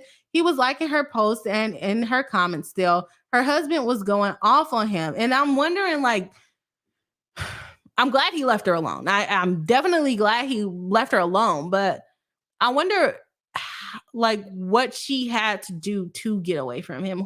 Did anyone help her, or was she able to leave on her own? Elite Leo says he had her doing weekly FOs instead of albums. At this point, that's what it sounds like, because they were definitely, just in this complaint, she listed more FOs than the albums that she released. Kimmy Locker says an electronic summons was issued. I put it in the drive if you want to see it. A summons is not necessarily service. So let me see here. Diddy summons. And that was only the 6th document. And we're on the 7th document as the dismissal. Thank you, Kimmy, for finding that. Let's see what it says. And then we'll get into, can y'all see that? I got it on, okay, so a lawsuit has been filed against you within 21 days after service of the summons on you, not counting the day you receive it, or 60 days if you are the United States or United States agency or an officer or employee of the United States. You must serve on the plaintiff an answer to the attached complaint or a motion under Rule 12. The answer or motion must be served on the plaintiff's attorney whose names are listed below there if you fail to respond. Yeah, so there's no proof of service. So as you see right here, it's the proof of service is attached, but it hasn't been filled out yet and it hasn't been signed. So the summons is literally the court just issuing the complaint. And that was filed, let's see, you said that was, what day was it on? On the 17th, so Friday. So I would not be surprised if he wasn't served, because if he wasn't served over the weekend, he probably wasn't served. But guess who was served? The internet, because the internet knew about the complaint, whether he was served personally or not. His lawyers knew about it, and he definitely knew about it. But no, it doesn't look like a proof of service has actually been filed. And since it's been dismissed, it probably never will be filed. Or maybe during negotiations, they served him. I don't know. Elite Leo says he has all of the money. He doesn't pay anyone except himself. Either he just being really greedy with the tequila lawsuit, or he just doesn't have the money like he say he do. I don't know. Okay, let's go ahead and jump into the dismissal on the case. Oh, y'all been chatting today. Thank you guys for all of the engagement. I definitely appreciate it. This was definitely a hard case to get through. But thank you for all the chats and all the comments. And let's see if we hit our like goal. We're at 45 likes with 41 people watching live. If you haven't already, please do hit the like button. We are winding down on we're not going to cover his tequila lawsuit. He's not a good person. No more Diddy. No more Diddy. Okay, we have Cassandra Ventura against Sean Combs, pursuant to an agreement between the parties. So, yes, there was a settlement reached. Plaintiff hereby dismisses this action with prejudice, meaning she cannot bring it back. The settlement, he got to pay her. She cannot bring it back. And without cost and fees to the other parties. So, he could have agreed to pay her attorney fees. I missed that whole first sentence when I was skimming it before the stream. So never mind. I do not have the concern that I had a couple of minutes ago on the stream. I thought that they said without payment or anything. I missed the agreement part. So they basically entered into an agreement to dismiss the lawsuit. And I'm pretty sure she got some kind of pretty penny out of the lawsuit. So let me go ahead and jump back in the last of the comments. And let's see, Elite Leo says he had her doing weekly. Oh, I think I already read that one. Kimmy Locker said, oh, I read that one too. Okay, read that one. And then Marcel Frias said, I'm also sure he sabotaged her career so she wouldn't become more successful and by that become more independent and powerful without him. I agree with that. And that's why he kept her under that contract, because she would have most likely, especially with how predatory, I mean, these contracts are probably still predatory to tell you the truth. But especially with how predatory the contracts were back then, she probably couldn't even work with anybody else without Diddy or Bad Boy being involved. Chantel says, IIRC, the court was preparing the docs to serve him the same day they settled, the 17th, and the case was dismissed on the 20th. Okay, thank you for the update on that. But yeah, so it sounds like he wasn't served, but the internet served him. Even if he wasn't served directly, the internet served him. Internet served him.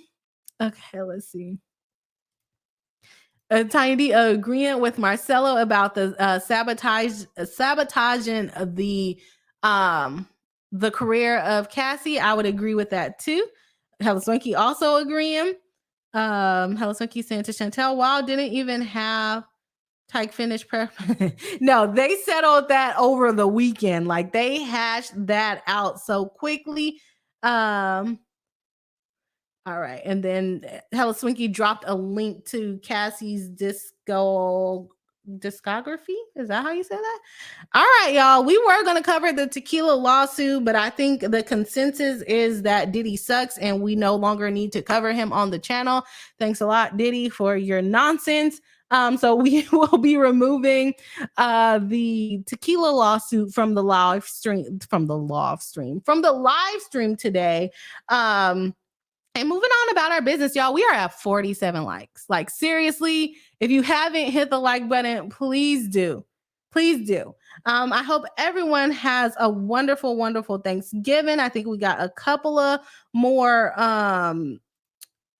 comments coming in, so let's address those. We got Helsinki saying, hell no, she couldn't work with anyone else. They'd end up hanging her over balconies by the ankles, a la Wale.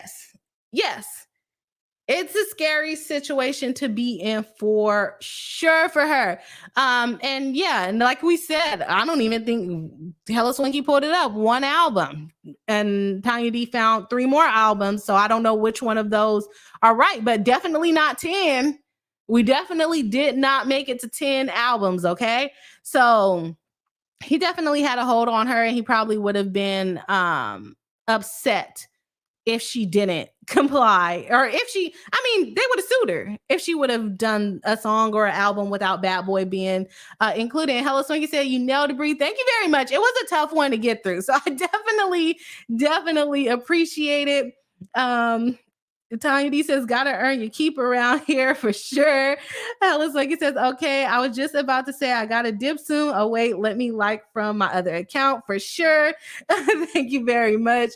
Stephanie S says, I hit it twice, heart 2 accounts. Thank you. I definitely appreciate it. Tanya D says, I still want to know if he loses the Tequila lawsuit, so let us know. I might keep an eye on it. I might keep an eye on it to see what's going on there. It's not really much. He just moved to dismiss the counter. We can update it a little bit. It's not very much. He just moved to dismiss the counterclaim, basically arguing the same thing that the judge argued, that the contract literally said that they can bring equitable claims to court. And then opposing party filed a motion to appeal and basically to stay the trial until the appeal, which was granted. So we probably won't be hearing much on that case anyways, because the opposing party needs to bring their appeal, have it ruled on, and they have to bring it within, they said, the April 2024 calendar. So we probably won't have much going on over the next 6 months because the trial is going to be stayed, which means they cannot move it forward to trial. So discovery is probably stayed as well. So that's really what's going on there. Let me see if we got it. Oh, we still have 47 likes. We didn't quite make it. But that's okay. Oh my gosh. Oh, this soundboard is ridiculous. Marcella Fred says, I'm glad Nicki never signed with Diddy for management for a longer period because he managed her for a short time back in her mixed days tape. I'm happy she didn't too. I think Diddy sucks. I think Diddy sucked for a long time though. So yeah, I think Diddy sucks. Black Sing says, all right, gotta bounce now and gotta prep for our first live hella early tomorrow morning. Thank you for the breakdown and great analysis as always, Bree. Thank you very much. And good luck on your live stream. Are you streaming on this channel? I will probably be at work, so I probably can't watch it, but good luck on that. Kimmy Locker says, looking forward to seeing your streams tomorrow. Bree Hive, you should all subscribe to her channel. Yes, of course. I don't know exactly what she covers, but oh, that's Hella Swanky. Oh, Hella Swanky, you got a live stream? Oh, I completely missed that it was you. Yes, make sure you guys subscribe. Is it going to be on this channel or on your Hella Swanky channel? Why you didn't tell us? Why are you just now telling us at the end of the stream? I'm gonna have to figure, what time are you streaming at? Because now I'm gonna have to play it and work. And y'all know I lost my AirPods yesterday. Absolutely ridiculous. I lost my AirPods, so I'm gonna have to just play it at the desk. Why you didn't tell us you was gonna be streaming? Hella Swanky says, night everyone, wishing y'all a good rest and a full recharge. Good dreams only. Stay safe. You better tell us what time you live streaming and on what channel. All right, looks like we hit 50 likes. Looks like we hit 50 likes. Shout out to the Bree Hive. Definitely appreciate you guys there. Yes, thank you. This was a tough live stream. I'm happy we made it through. We actually had about 200 people pop in, or at least 200 views pop in. So it was a good stream tonight, y'all. Good stream tonight. I hope everyone has a wonderful Thanksgiving. Make sure you spend time with your family, love on them. Just enjoy some food, enjoy the family, enjoy the days off. I hope everyone has the day off. And we will not be streaming on Thursday. We will probably put up a poll on the community tab to see if we can do a member stream over the weekend. But like I did say at the beginning of the stream, I am going to be working over the weekend, unfortunately. But I'm going to still see if we can make it happen. So that is all for tonight. I hope everyone has a wonderful